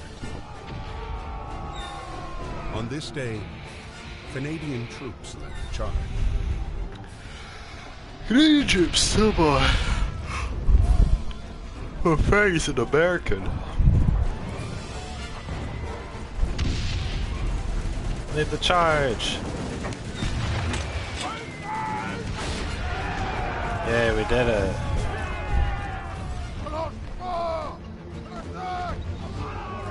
Go diagonally. Yeah, let's go diagonally. Way.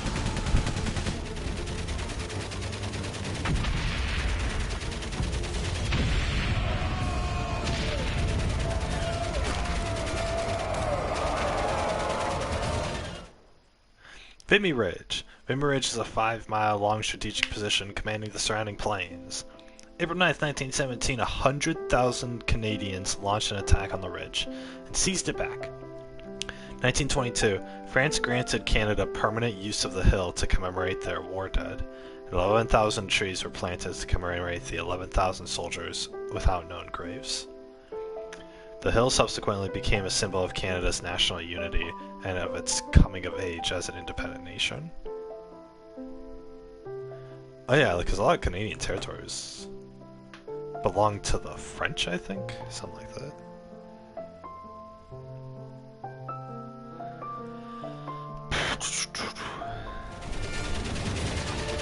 Like, oh, you guys got this territory bag? You just have it.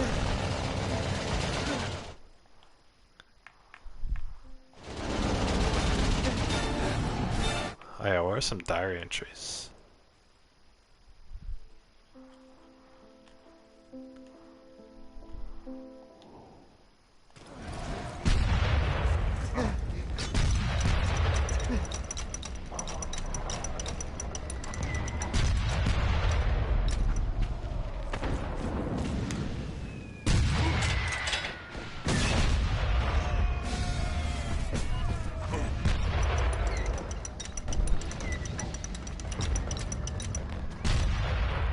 I never miss.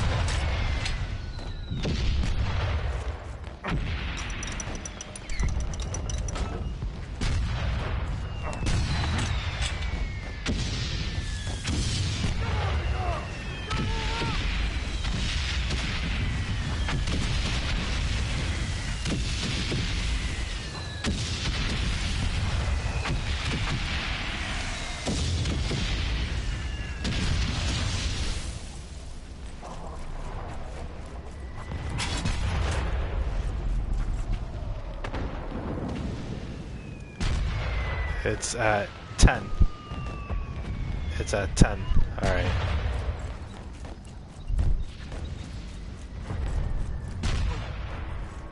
Yeah, I got the hat.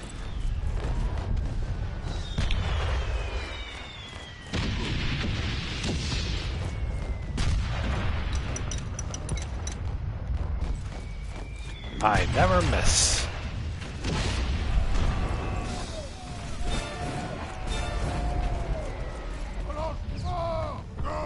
Go in this direction.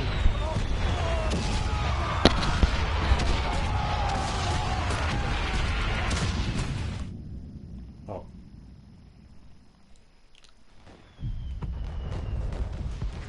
I think I was flossing my teeth. I couldn't press a button.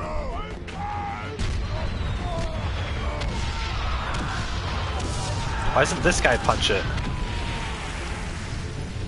Punch it. Drop it. Do do do do do do do do.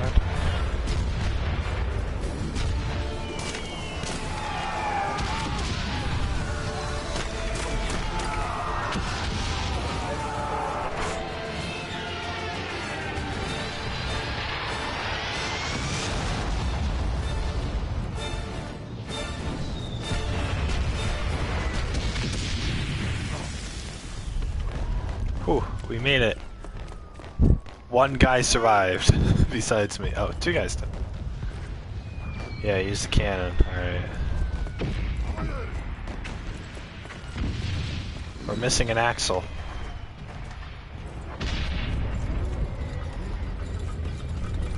Dang, how do they build all this underground?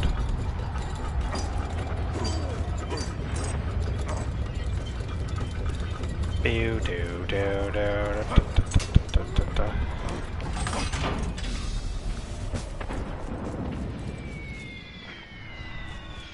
Yay, Canadian coins. They were Canadian coins. Canadians already used cents and dollars pre-independence. In 1914, they were minted with the image of King George V. Canadians in France earned $1.1 per day, corresponding to the average daily wage of an office or factory worker.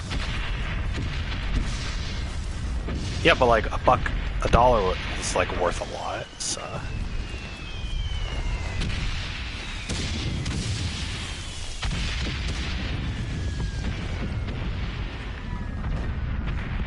Come on, boys.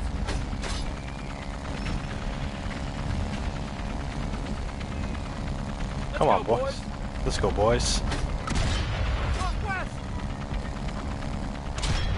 Southwest. West.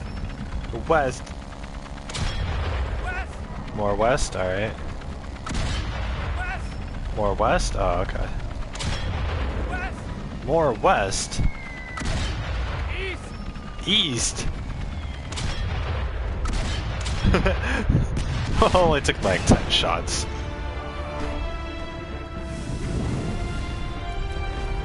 Yay, everyone's dead. Look at how many guys are dead.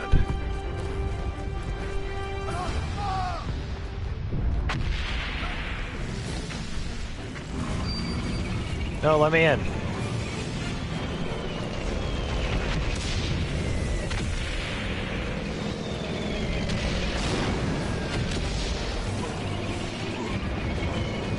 Go, go, go!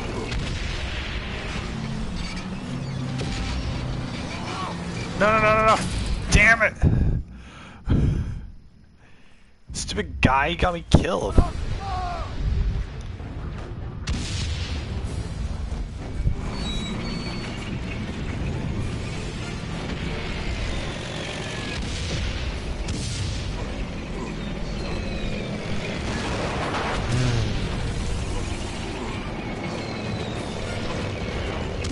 Dental hygiene. No, no, no, no.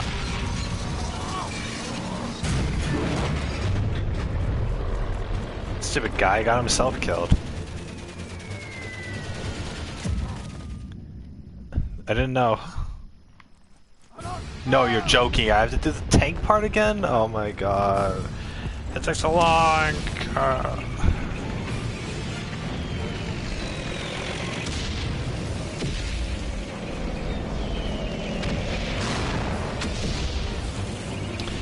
I just got waxed.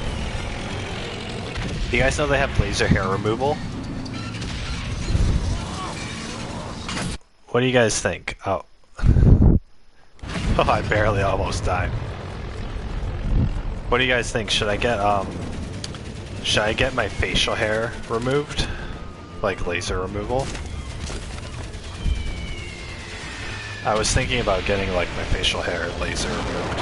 Just so I won't have to shave it every day.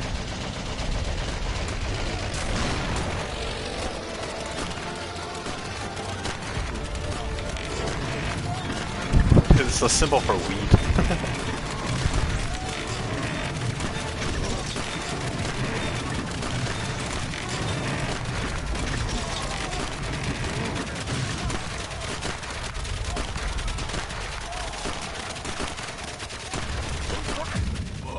Oh, what the hell? Okay, they saved me here.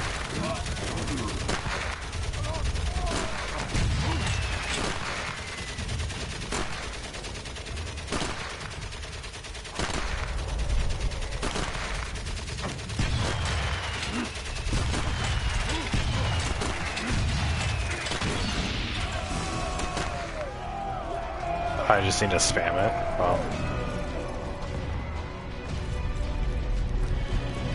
But yeah, should I get laser hair removal for my facial hair?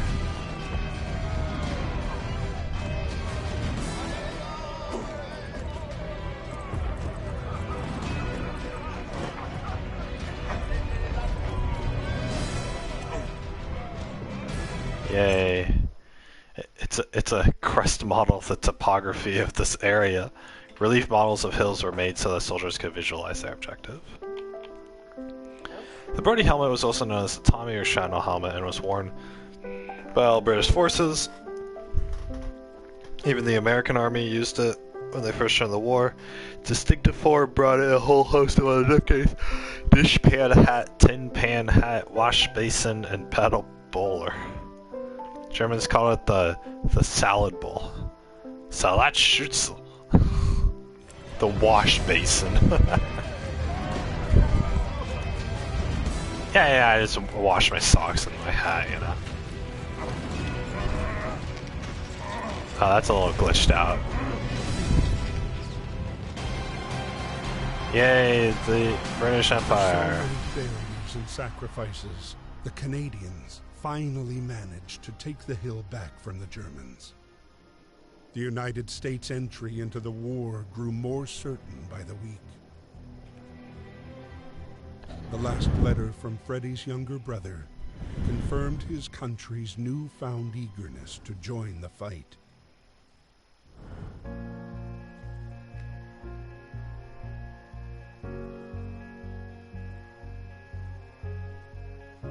Karl was within a few hundred yards of Emil's farm when the rumbling of the French air patrols began thundering through the April sky. Nothing bad better happen. Oh my god.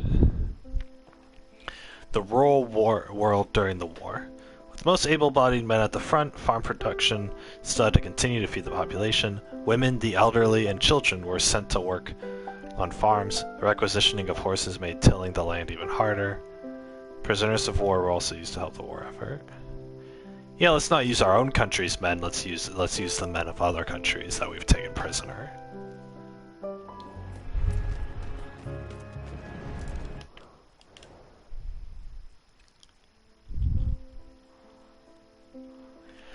At least you've been spared this madness. The whole world has gone crazy. Even my younger brother wants to enlist. I have to talk some sense into him. He has no idea of the hellfire and damnation going on here. It was a glorious victory today with my Canadian comrades, but at what price?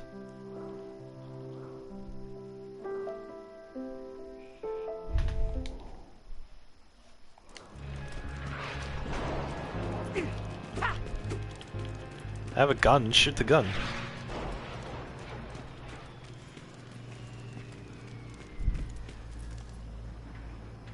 Oh.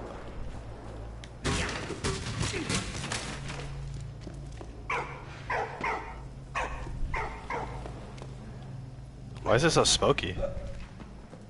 Was?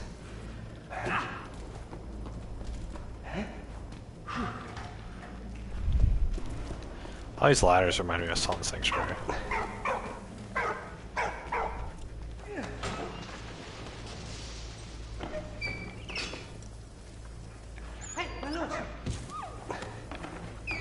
Bye.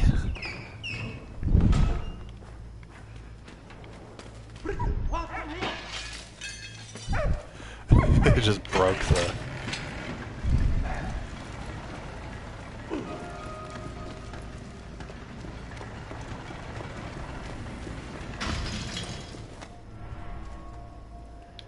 What's this, a lottery ticket? Oh, it's a ration ticket.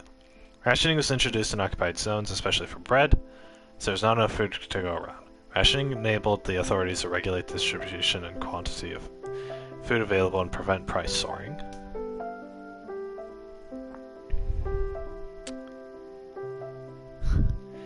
What if I just made a fake one of these cards? What? Again what?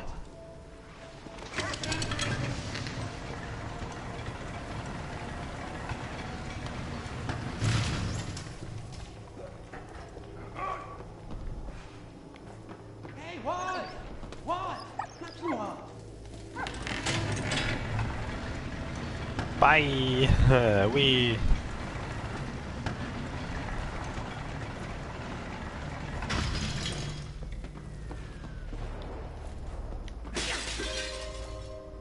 Oh, nice, okay. I can actually see now. What? Again. Go get it! Go get it! Of kids. Hey, what? What? What? Hey. Flash, flash, flash. Alright. Come on, doggo.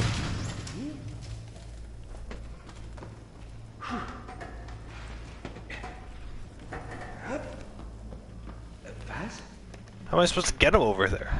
Oh, there's a ladder. Oh. Hey, what?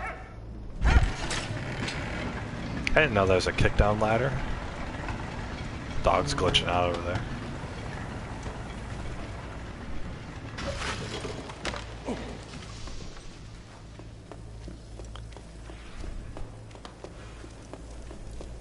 Hey, up. What? Again. Get in the basket.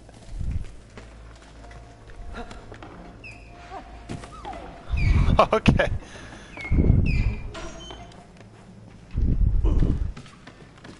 What? Come on, dog. Coming up here. Hey, what? What?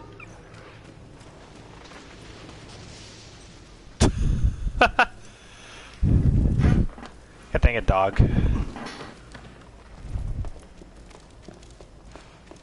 Jiminy Christmas.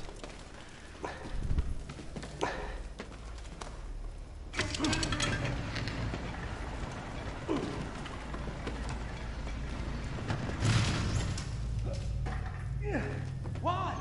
Hey! What? What?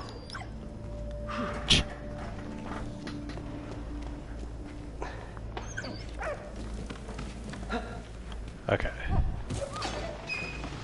It's gonna take me a minute to figure out how to get this dog out of here. Lucky one. Come here.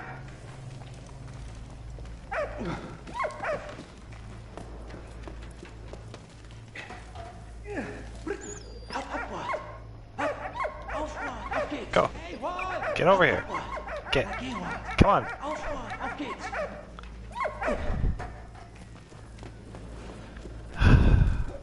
Do I have to go up here to do it?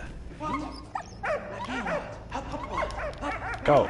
Can I just like throw the dog, please? What am I supposed to do?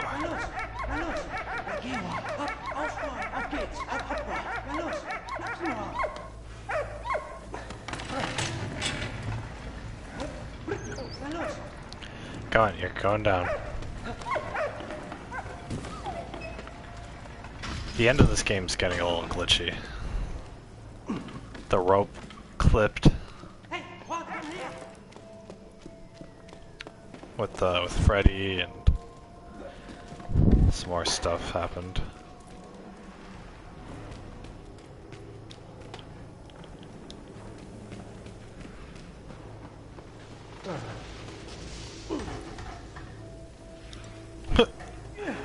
God. Dang, it's so tough. What am I supposed to do?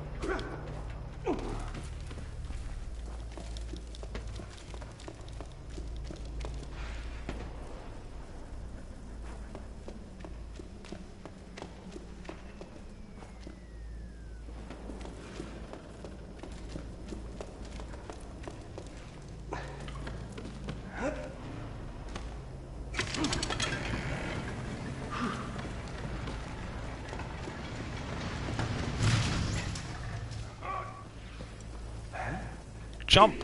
Oh my god, jump, you pre-pedestrian. Freaking get over there.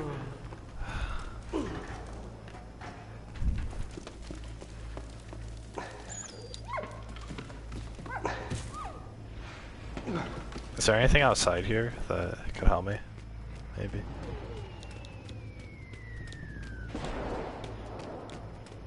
No.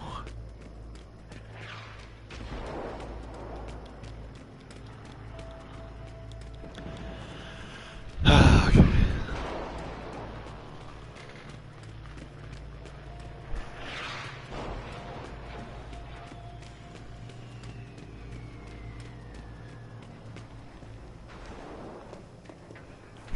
His dog.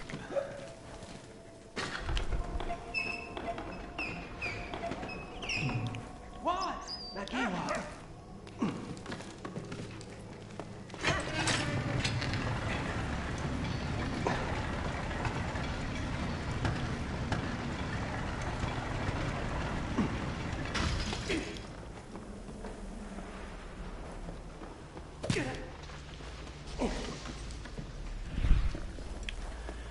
Okay. I think with this position I'm able to get the dog to go over to the ladder. Manos.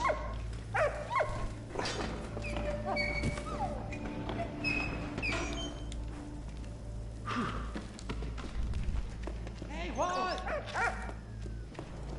Okay, I went over. Hey, come here, come.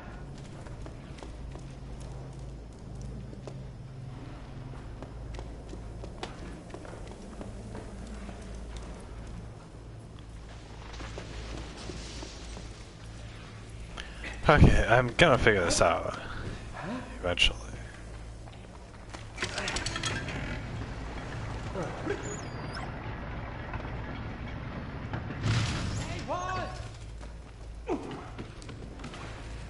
Come on, doggo. Juan! Hey! Hey, Juan! Hey, Juan! Hey, Juan! Fine, I'll get a hint. Yeah, I already hit the window. Stupid bird. Oh my god. What? Up! Juan!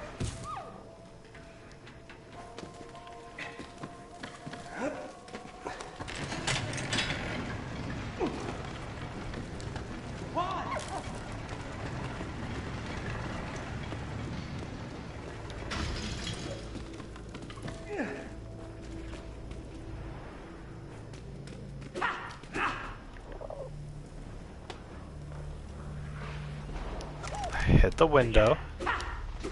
Uh-huh.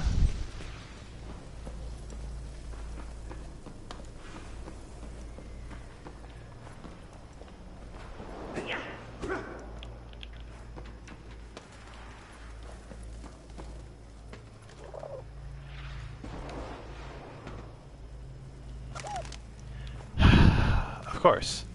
Was? Hey, Juan! If that's the one thing I didn't do. Alright.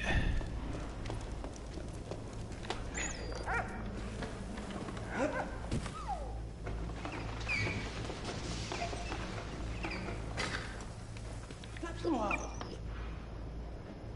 Come here!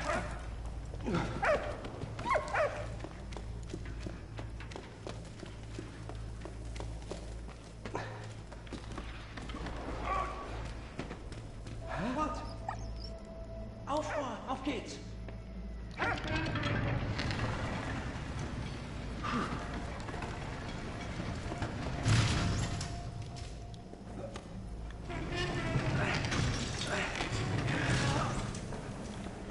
Hopp, hopp, Juan!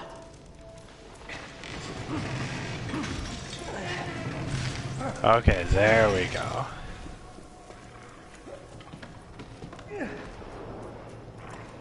Juan! Go get the can. Okay, I'll bring it back. Thank you. Now I gotta throw the can out the window. There we go. Yay, I did it. I solved the puzzle. With a hint.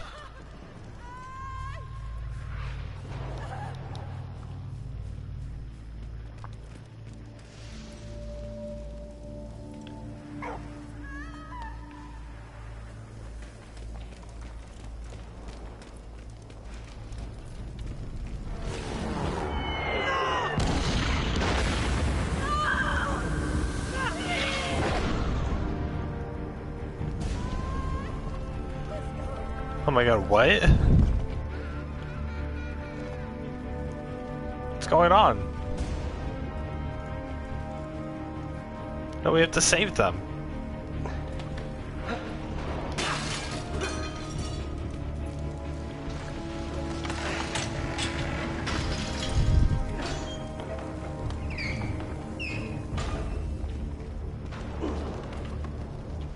Can't see.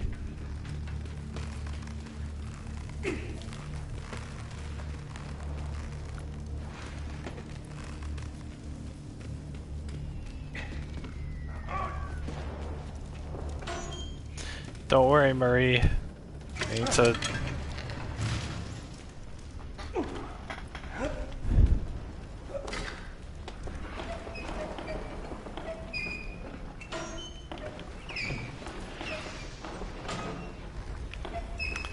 I just solve a puzzle first.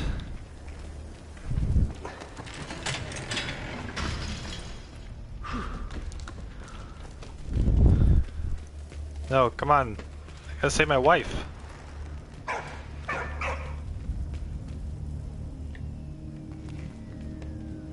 there's a basket.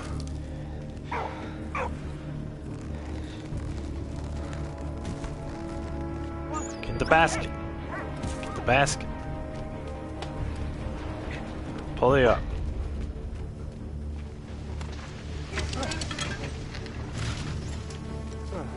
One!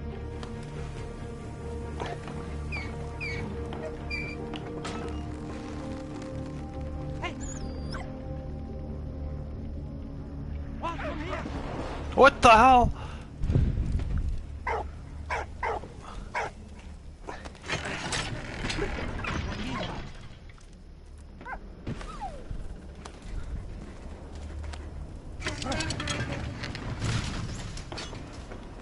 What? Hop, what? Oh my god! What the hell?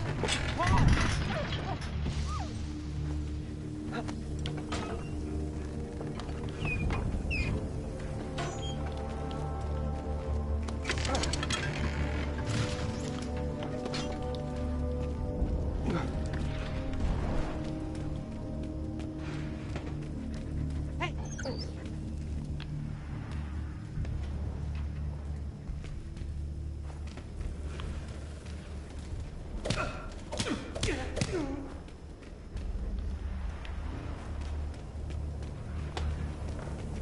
Bikurishita.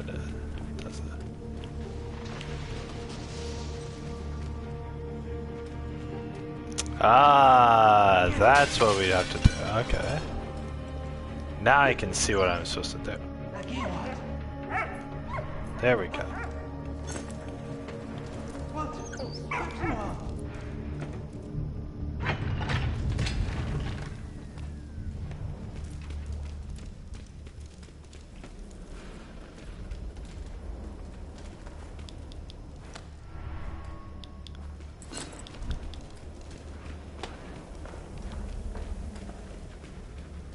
Hey!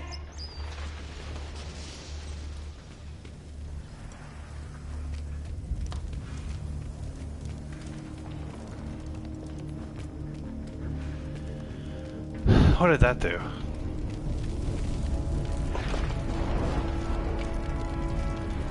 How do we both have to go up there or what?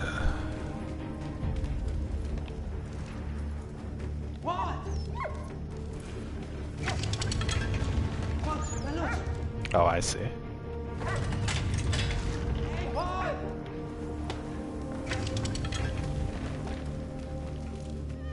Hey, look! Okay, dog, let's go.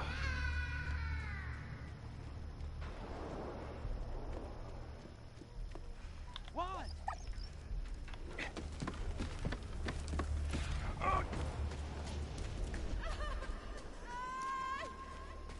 It's like running away from her.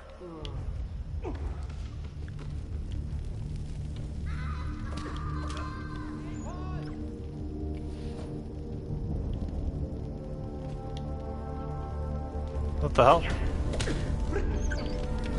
Dog! Do something! Come help me!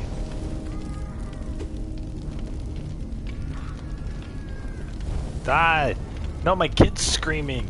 Gotta do something!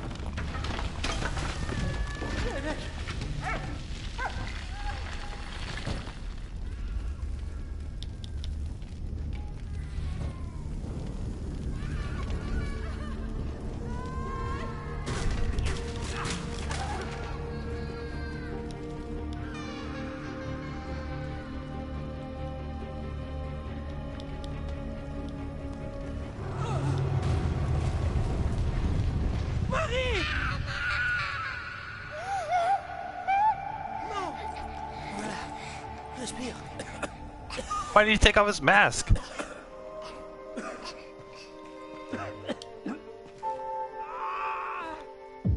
What the? What do you want me to do? Stop it!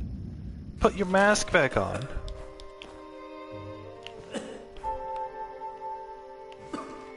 Reste avec moi. Marie. Marie, tiens-moi. Why did he take his mask back off? What the hell?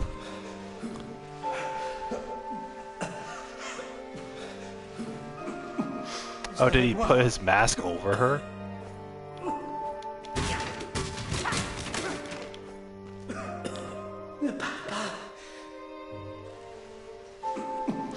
Oh, I think he put his mask on her because she didn't have a mask.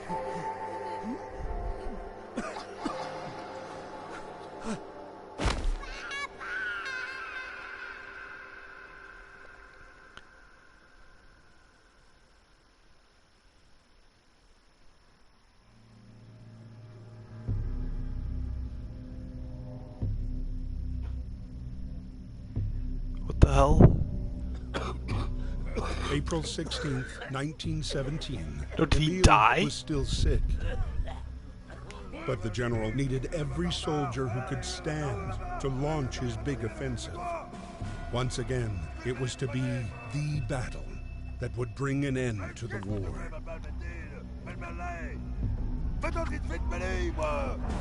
What?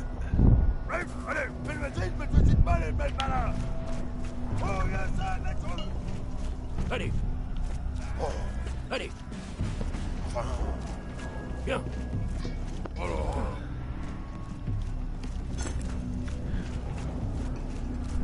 What do you mean? No, they just killed off Karl. No, Karl, please don't die, Karl. Oh my god, that's the name of the stream. Karl, oh my god.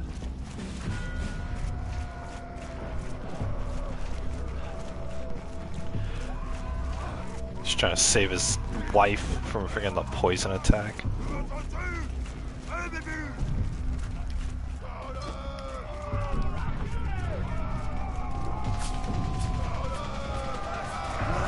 It's the middle of the night, everyone's dying for no reason.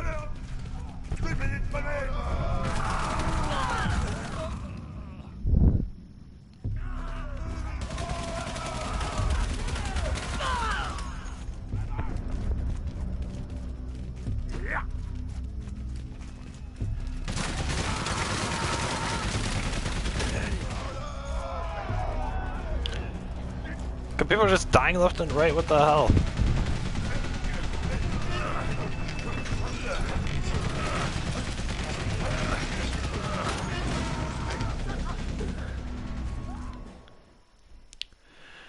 My dearest wife, Elena Konstantinovna, I am alive and well by the grace of God. We're still fighting, but it's nothing like I imagined. The mud is everywhere, the battles are draining. My men are exhausted, and I've had trouble to get them to fight. They have heard about what's happening and they want to go home. How are you? Are you safe? Your loving husband, Nikolai Alexievich.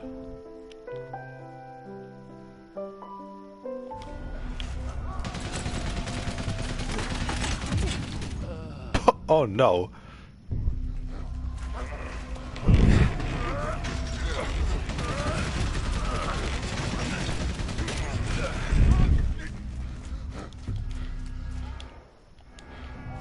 Here we go.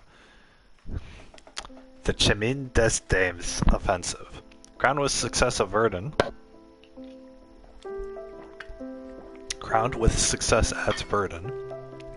General Nivelle planned a large general offensive in spring 1917, focusing on the Aisne front and Chemin des Dames. The Germans had already held an overlying position on Allied lines for 2 years and installed heavy fortifications and an ingenious underground network. Launched on April 16, 1917, a stalemate soon set in, and 200,000 men lost their lives in a matter of days. Minutes broke out in a number of Allied units. The failure of the offensive became a symbol of the violence of trench warfare.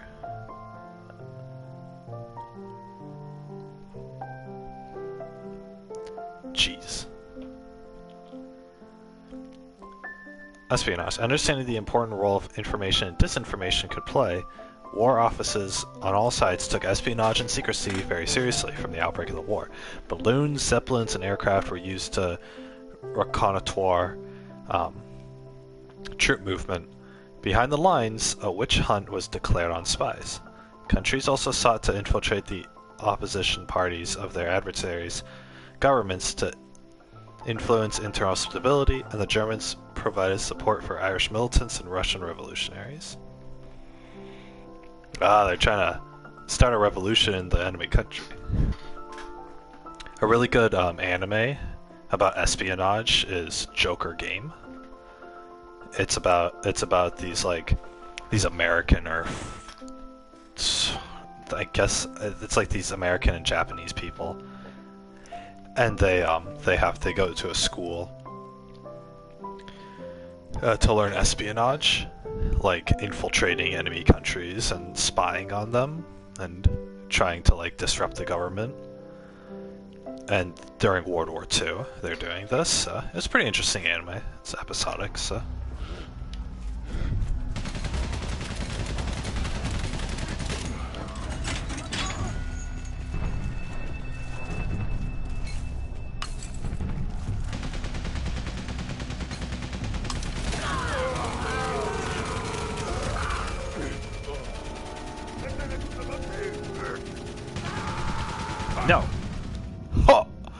Oh.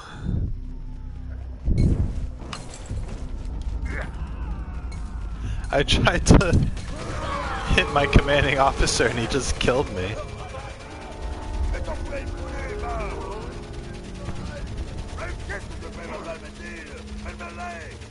No.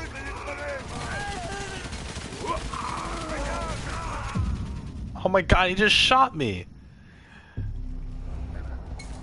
It's my own ally.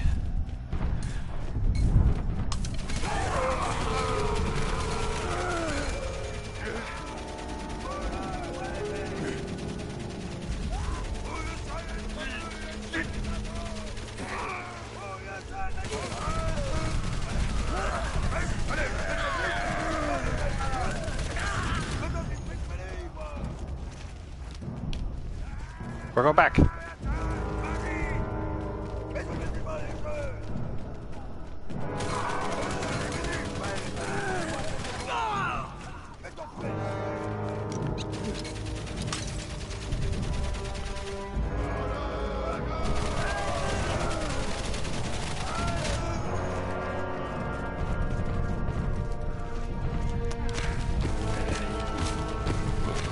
Got just piles of bodies.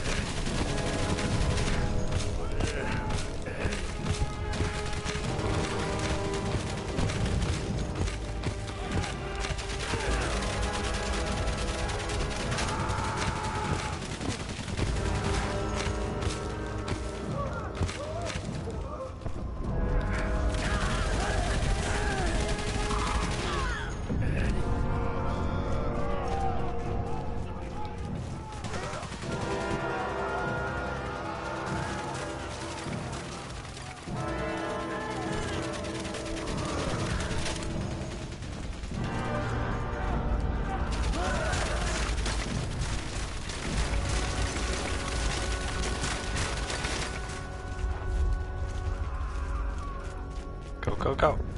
Go, go, go.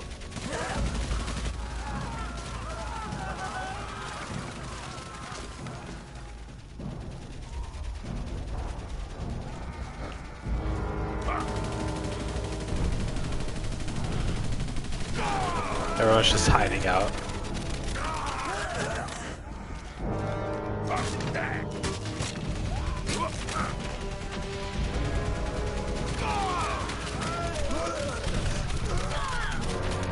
I like how Emil never got a uniform.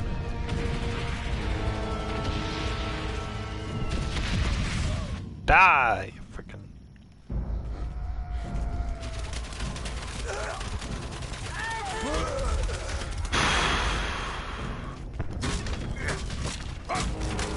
Go, go, go.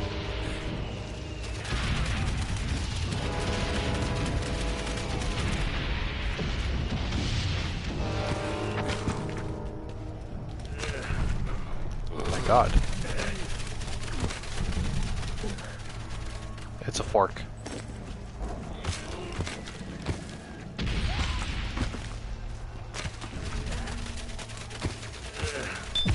Oh my god, are you kidding me?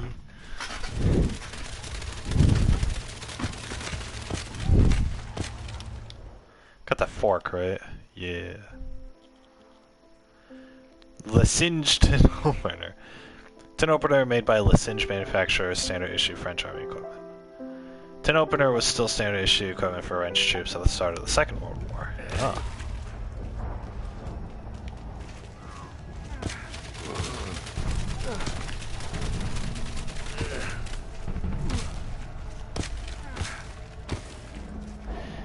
Lucky me, I can see where all the hidden bombs are, huh? Can't really get that regularly.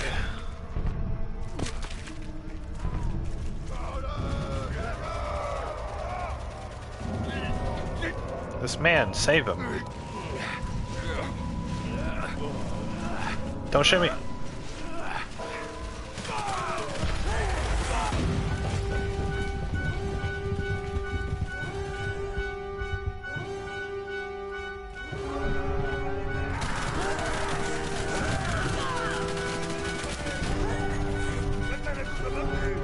Go, go, go. No. Well, we're hiding behind dead bodies now.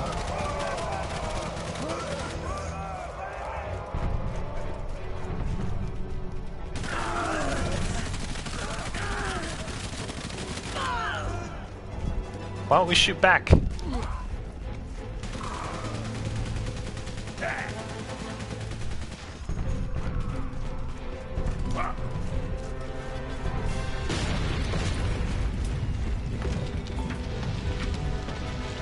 You guys can go forward, I'm not. I'm just gonna desert, you know?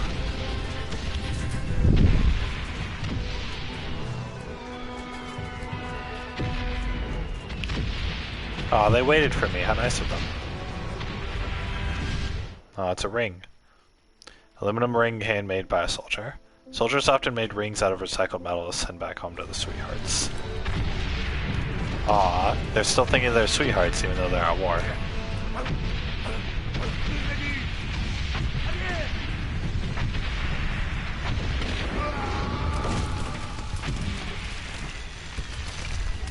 No, my guy died.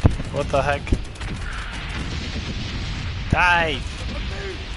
Sounds like it sounds like this guy's the enemy more so than anyone else.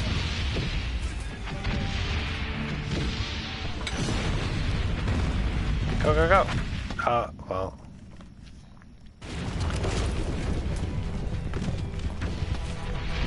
Charge.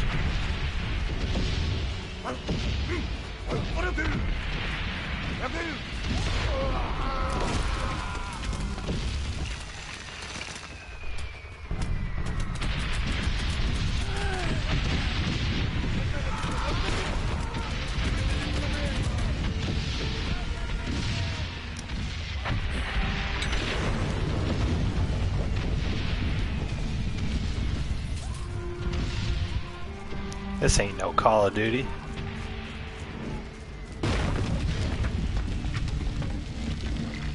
God, this trench warfare stuff is like really scary. What the heck? Like you could die at any moment. Like Emil is just getting lucky.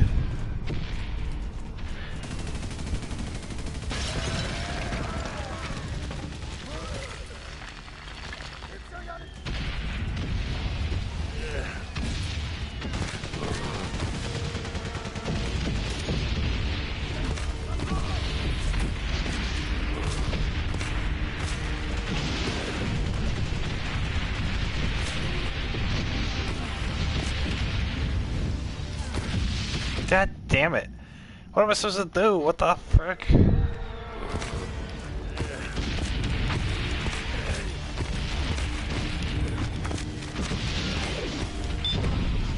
Ah, that thing just landed there.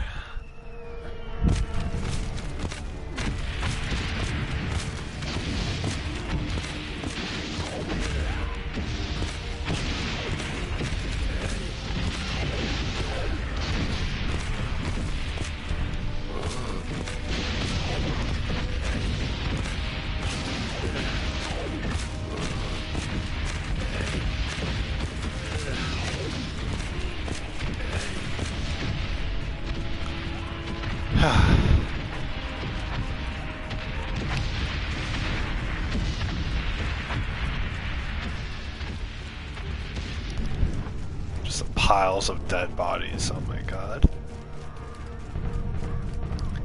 This all happened because one prince guy got freaking assassinated.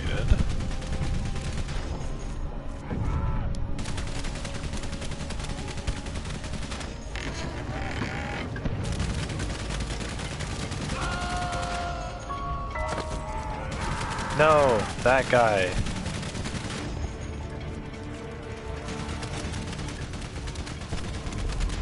It's just a cart of dead bodies, oh my god.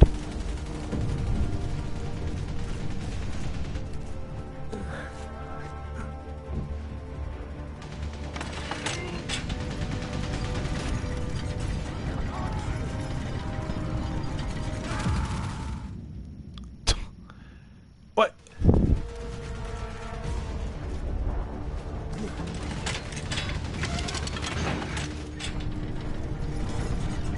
Oh, I can stop it at will.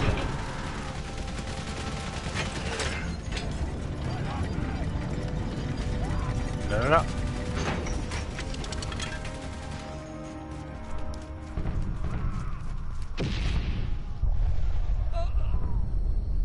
They just threw that at me. Get up, Emil. Too old to die.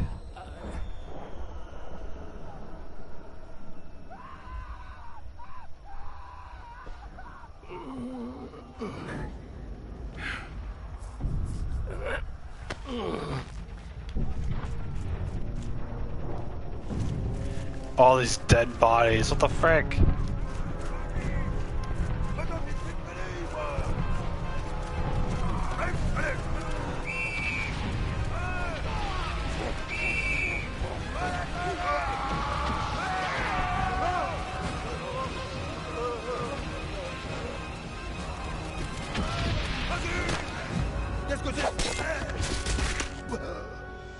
The blow was fatal.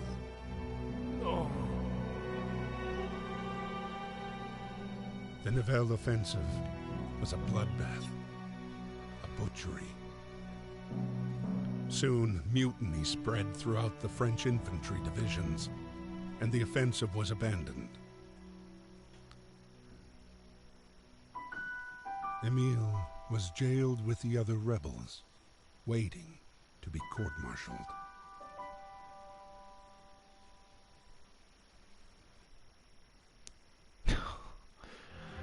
Oh my god. The dogs of war, man's best and most loyal friend, shared the same day-to-day as the soldiers.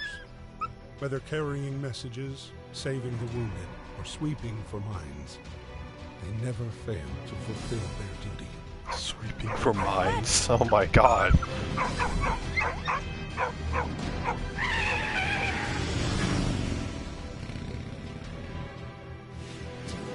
There's no way she's getting to them in time. It's been like a day. Anna, get your butt over there. Field hospitals. Complex chain of medical units was set up to cope with the war wounded. From aid posts at the front, men were dispatched to field ambulances where, after summary treatment, they were evacuated to casualty clearing stations. And on to base hospitals or ports for repatriation to Blighty. The structure became more refined as the war progressed due to emerging pathologies caused by trench conditions or gas attacks.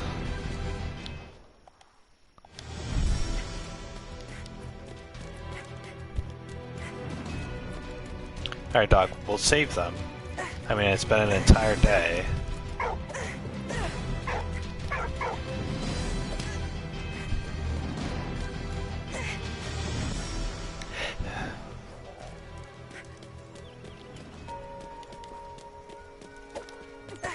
Oh yeah, I remember this. The barn with the Oh,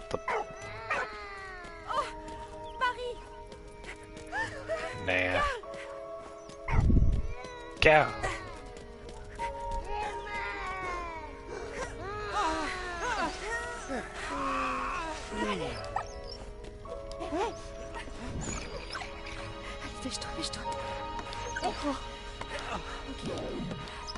Damn it, I made a mistake, really?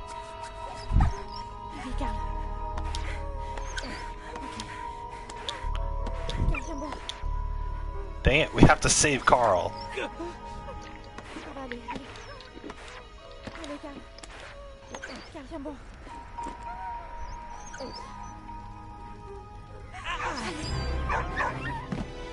What? Je vais t'en sortir, tiens-moi.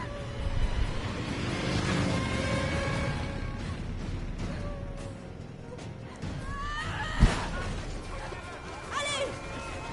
Ah! Allez, Karl! Hey, oh, hey, hey. Dépêche-toi, dépêche-toi. Non.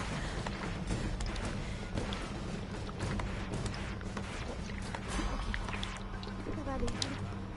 Voilà. Allez, Karl. Karl, tiens bon. Tiens bon. Tiens bon. Allez. Ça va aller. Allez.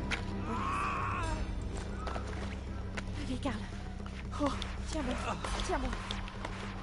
Allez. Allez, Karl. Ça va aller, allez. Dude, how advanced was surgery? Ça va aller, allez.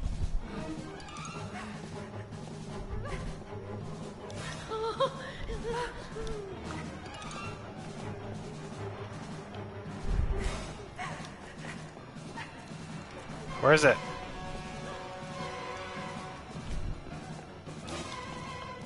Where is it? Oui, bon chien. Don't pet the dog!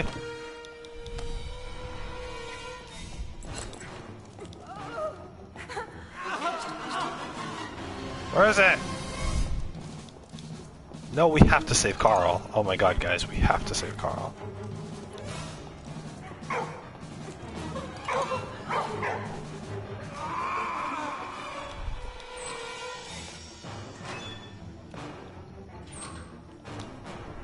Dang it.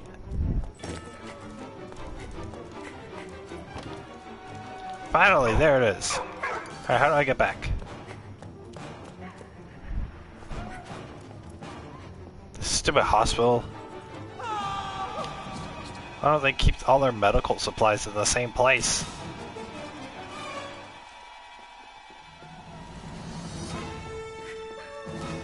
Get him his medical supply.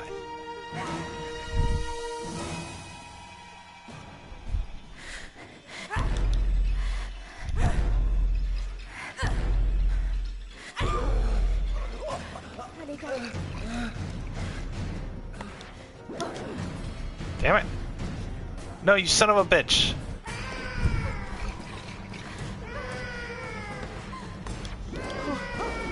Die! God dang it. It's so hard.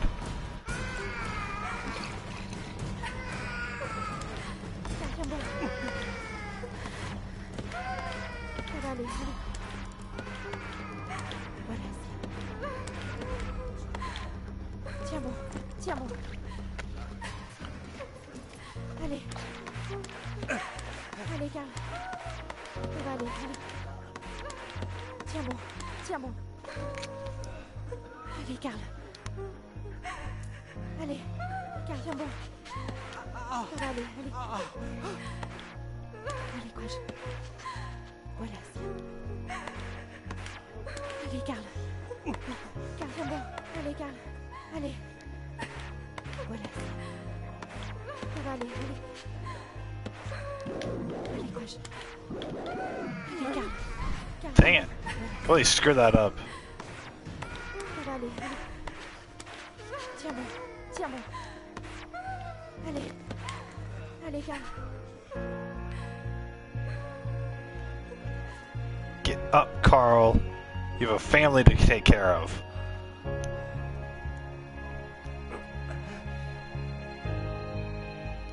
Open your eyes.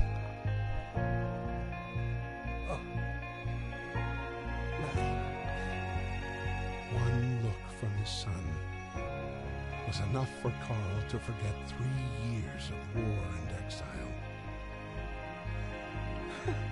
No can stay home.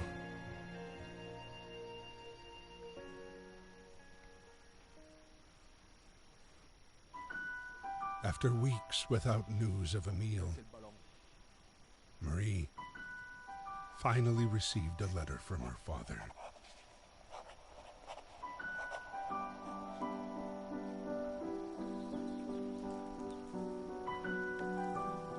Émile Chaillon.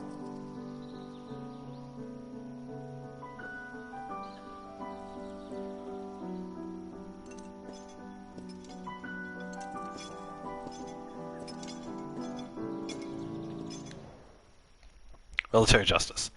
In uniform, soldiers were subject to military justice. 2,500 death penalties were meted out to punish disobedience and desertion.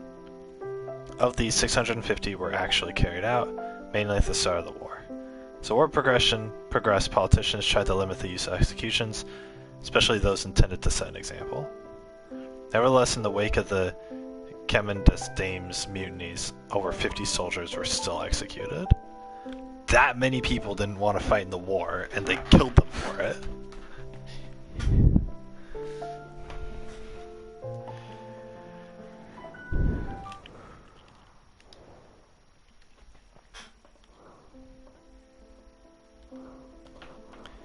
What have I done? Why all the bloodshed? Why all the killing? This war is senseless. My friend Emil was arrested today. What on earth did he do? What got him into it? What got into him? I hope he wasn't among the mutineers they're all talking about. Go see him tomorrow.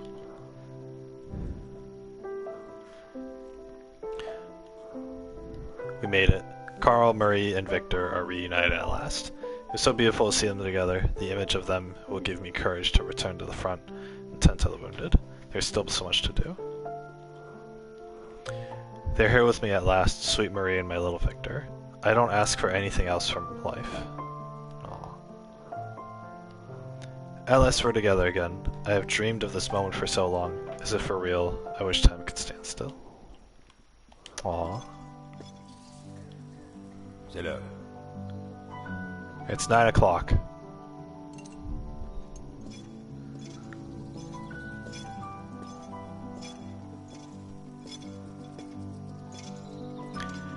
Well, when a commanding officer tells you to go to your death, it's obvious that people aren't going to obey.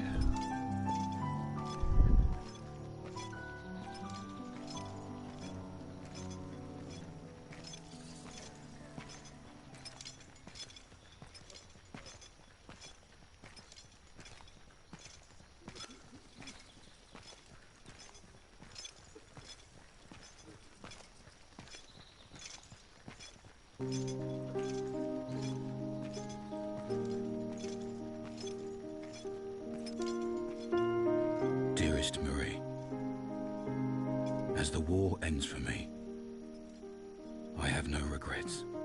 I've seen too much horror. I hope fate has been more merciful to you. Our time on Earth is brief, and mine has been filled with so much joy that I can only be thankful for how much I've been blessed. Most especially for the wonder you brought into my life.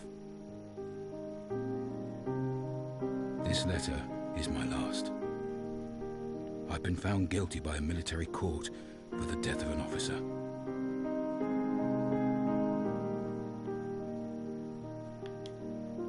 It was not my intention to kill him. War makes men mad. Though I failed Karl, I know my sacrifice has not been in vain.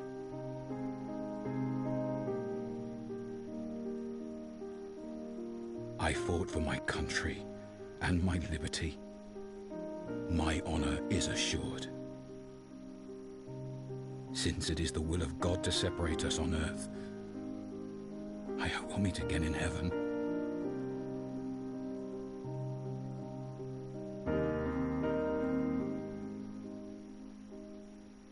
Keep me in your prayers. Your loving Papa. Always. What the hell?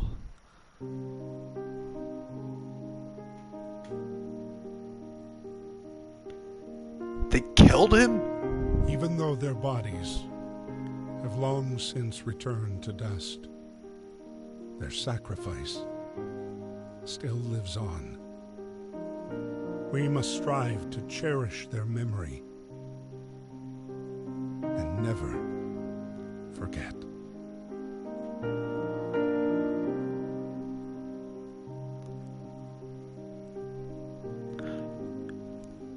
He was like the best person in this game. They killed him? He saved people's lives. He saved the lives of the soldiers that officer was going to send to their deaths. Should the officer have died, or should have everyone else died?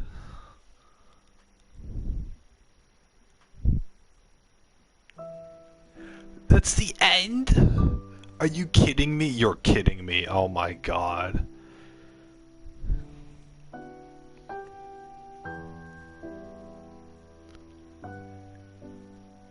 My guy Emil freaking kills, or freaking like hits the officer who's telling everyone, "Oh, go out in the middle of gunfire and die." Like, yeah, during that mission, I was getting freaking pissed at that officer who just waved his sword around.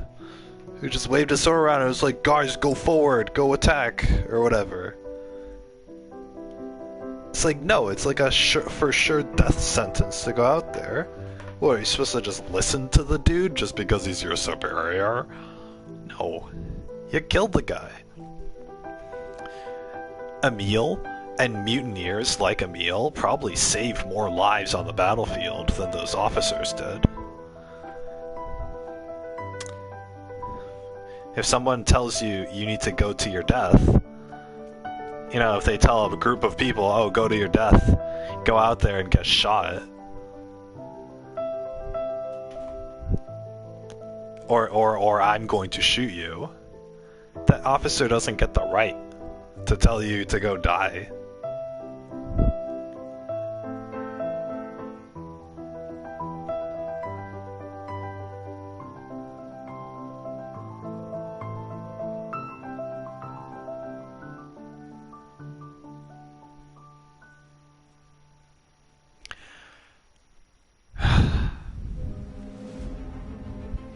Hungry for more, the war was not yet over. What do you mean it wasn't over? Its appetite was infinite. What the? It's just more credits. The hell? It's weirdly paced.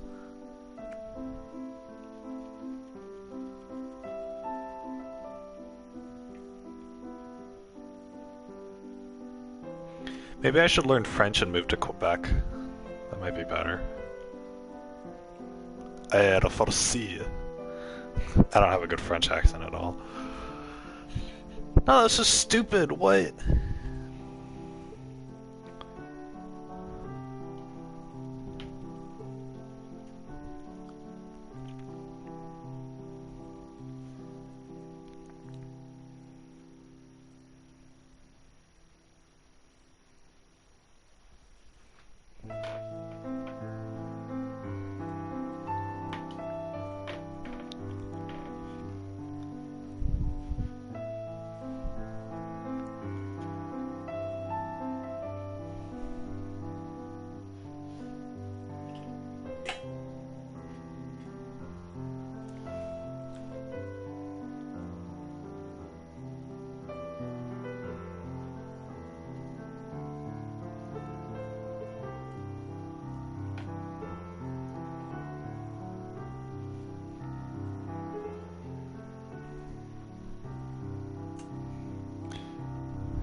My god, they killed Emil. I can't believe this. It wasn't the war that killed Emil, it's freaking his own country. Imagine fighting for your country and risking your life. And then you disobey one command, and then they're like, oh, mutineer, and they kill you for it.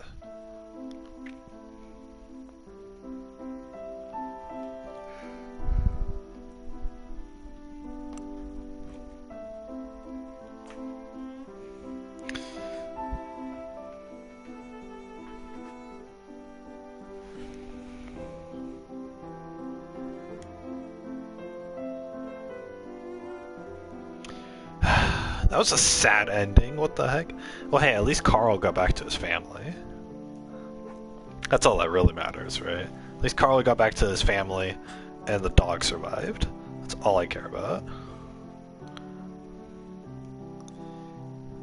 If you guys read the tombstone for Emil, because he looked like an old man, right? He was only 50.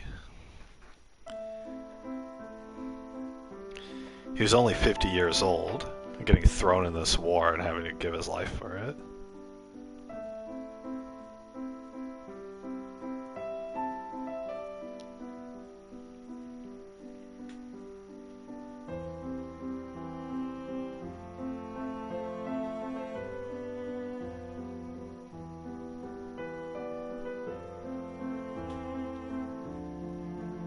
How did they even find out? How did they even find out that the dude died, or that he killed him or whatever? Oh my god, when we saved Karl, the achievement was called Some Will Survive.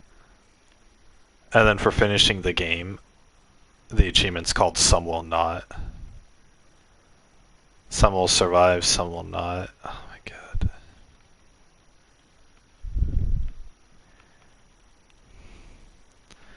Missing 2 hidden trophies and a couple others.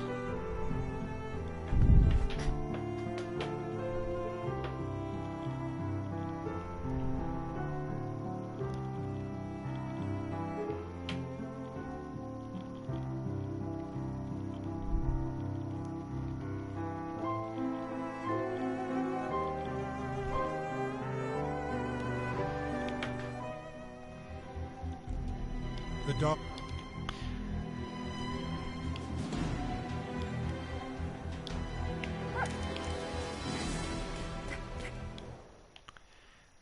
I gotta...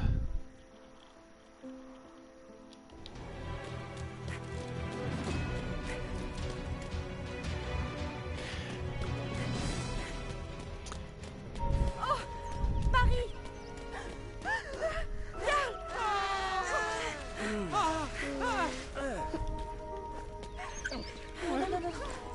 I have to save him without making any mistakes.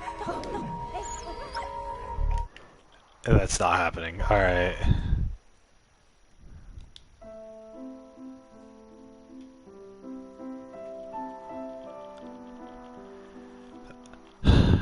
This game is depressing. What the heck?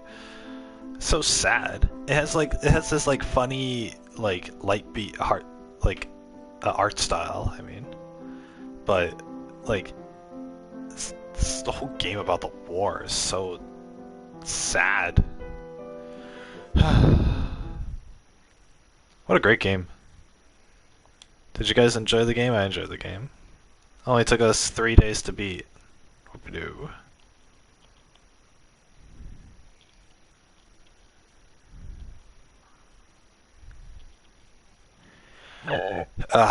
Burp. Let's see here.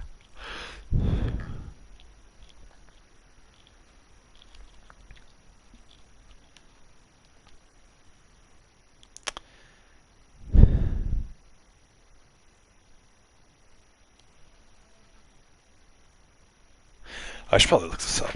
Where's my phone? It's over there.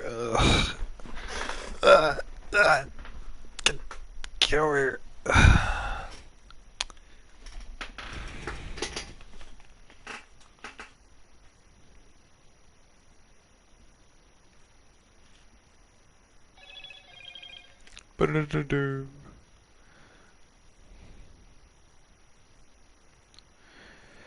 Wow, 4 times points.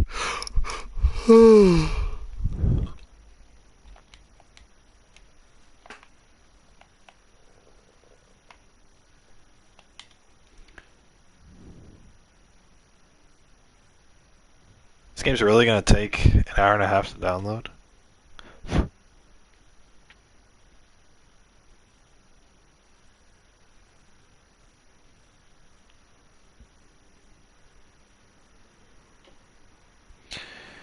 Okay, I'm gonna look up how long Soma's gonna.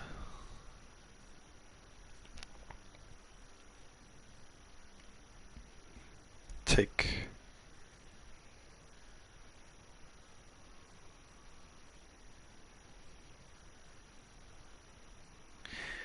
"50 fiery red ombre hair ideas you'll just love." Oh my gosh. Straight on top, curly on the bottom. What we do? Alright. New tab. How long to beat.com. How long to beat.com said that Tales of Arise would take 50 hours to beat, and it took me 100. So whatever estimate they give me, it pretty much just Let's make it again.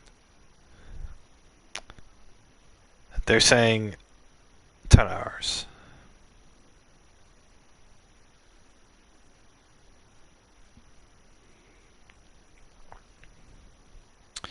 Longest is 18 hours for this game.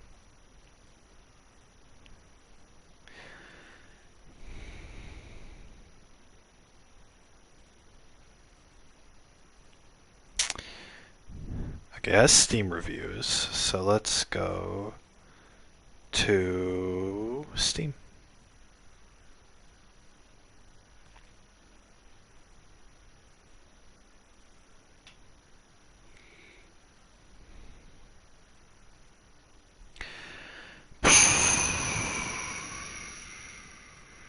But yeah, I hope you guys like that. Hope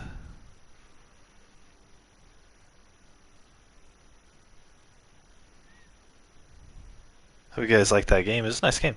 It's a nice game.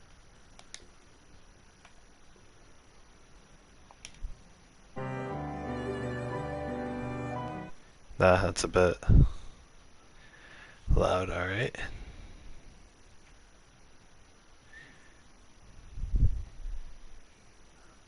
Only microphone is being broadcasted.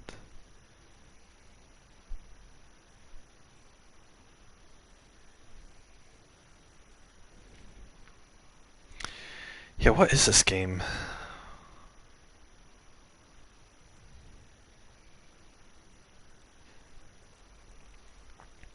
So Soma is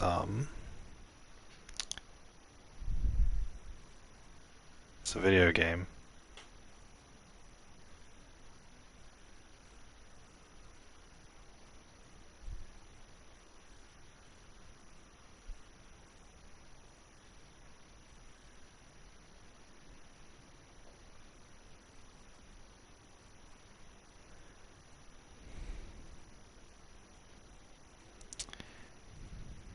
Everyone who's reviewed this game has put at least 12 hours into it.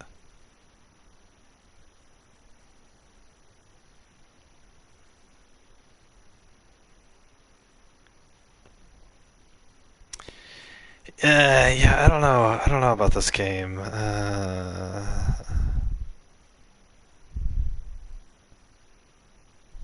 Seems like this game is really like depressing and deep and philosophical and stuff.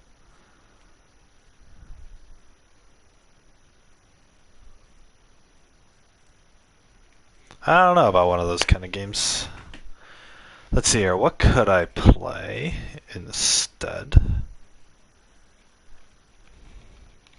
I was thinking maybe a little Blasphemous. I have Battlefield 5.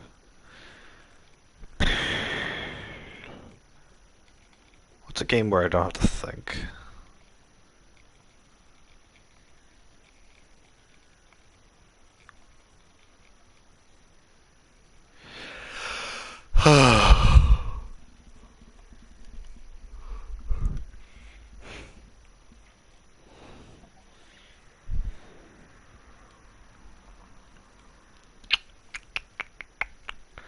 I guess Blasphemous probably be my best bet.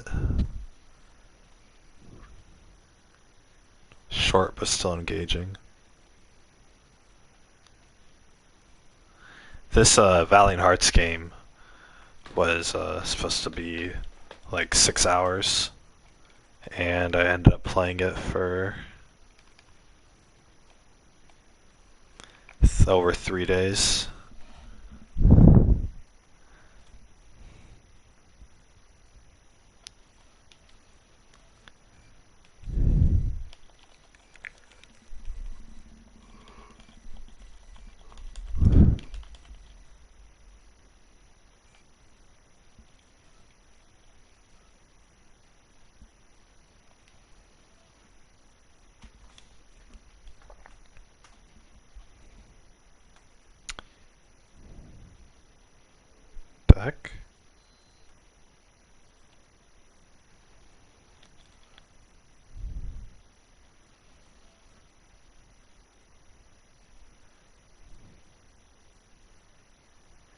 $3.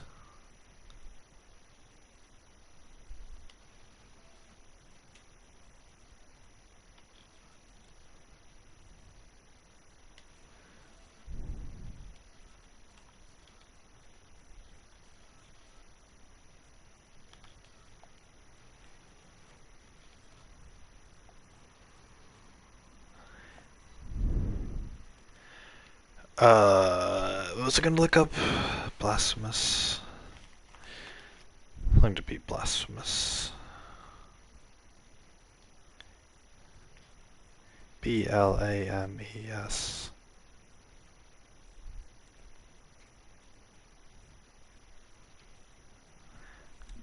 $25, sorry. Paid like 10 for it. Dash, come on. Don't browse Violent. Misclicked.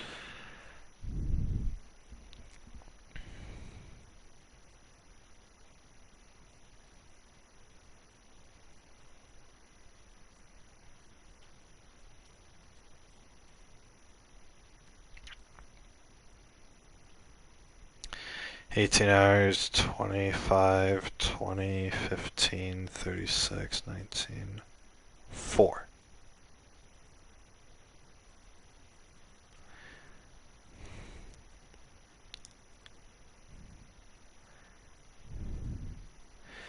What's this game called? Bloodstained. BLOO.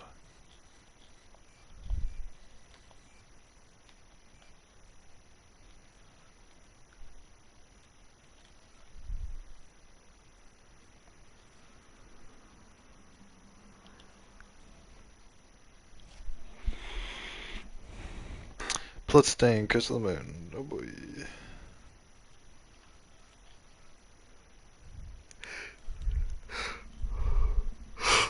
Oh, God.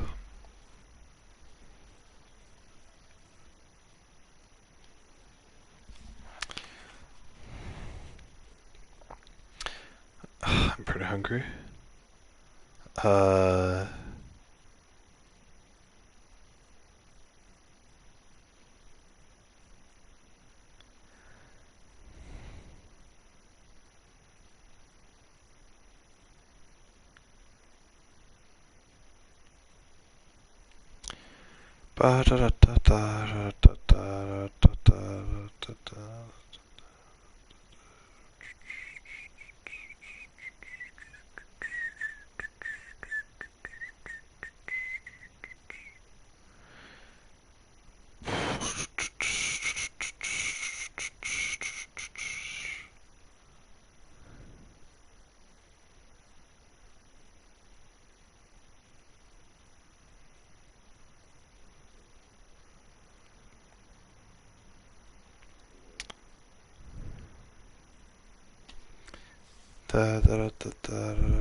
How long to beat?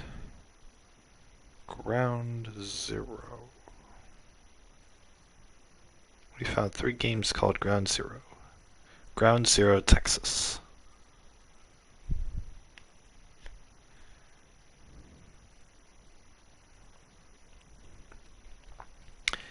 Here it is. If a game is multi-platform, most people play it on PC, then everyone else plays it on PS4, and there's hardly anybody on the websites who play it on like Xbox or Switch or whatever. Now if a game is on PC and Switch only, that's about half and half. I don't even know if you guys can hear me. Oh my God. Tired. One person played on PlayStation now. Fastest time is 15 minutes. Longest time is 60 hours. What the hell?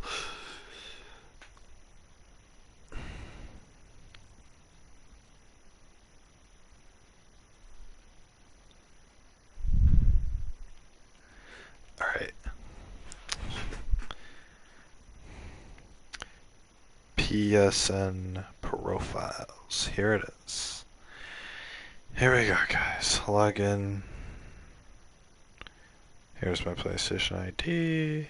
Log in. Welcome back. I'll call you Kun. Games. Search for a game. Ground Zero. Boom, there we go. There's no platinum. Fantastic. Alright, we're gonna search for BLASAHE Blasphemous. DG or PH? I don't know what those mean. Go to the one that has more owners.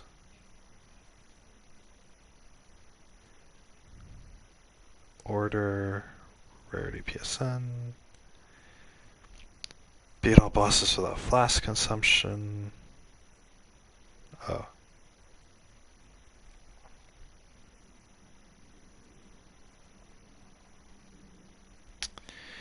And then it's a bunch of collectibles. Okay. Let's go to the guide and see if there are any missable. There's a lot of missable ones. What the hell?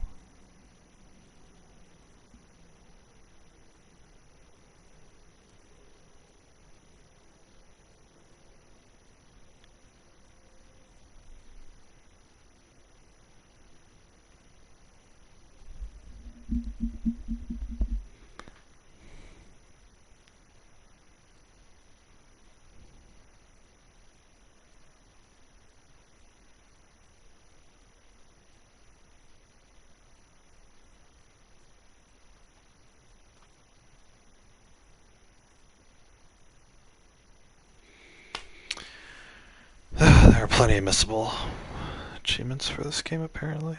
Well, it's whatever.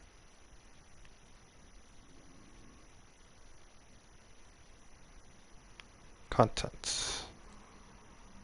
There she is. Well.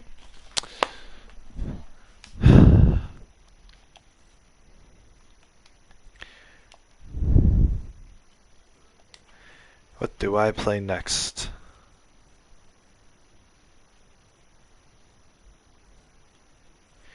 What games do I even have downloaded? You know, I'll play some Fall Guys.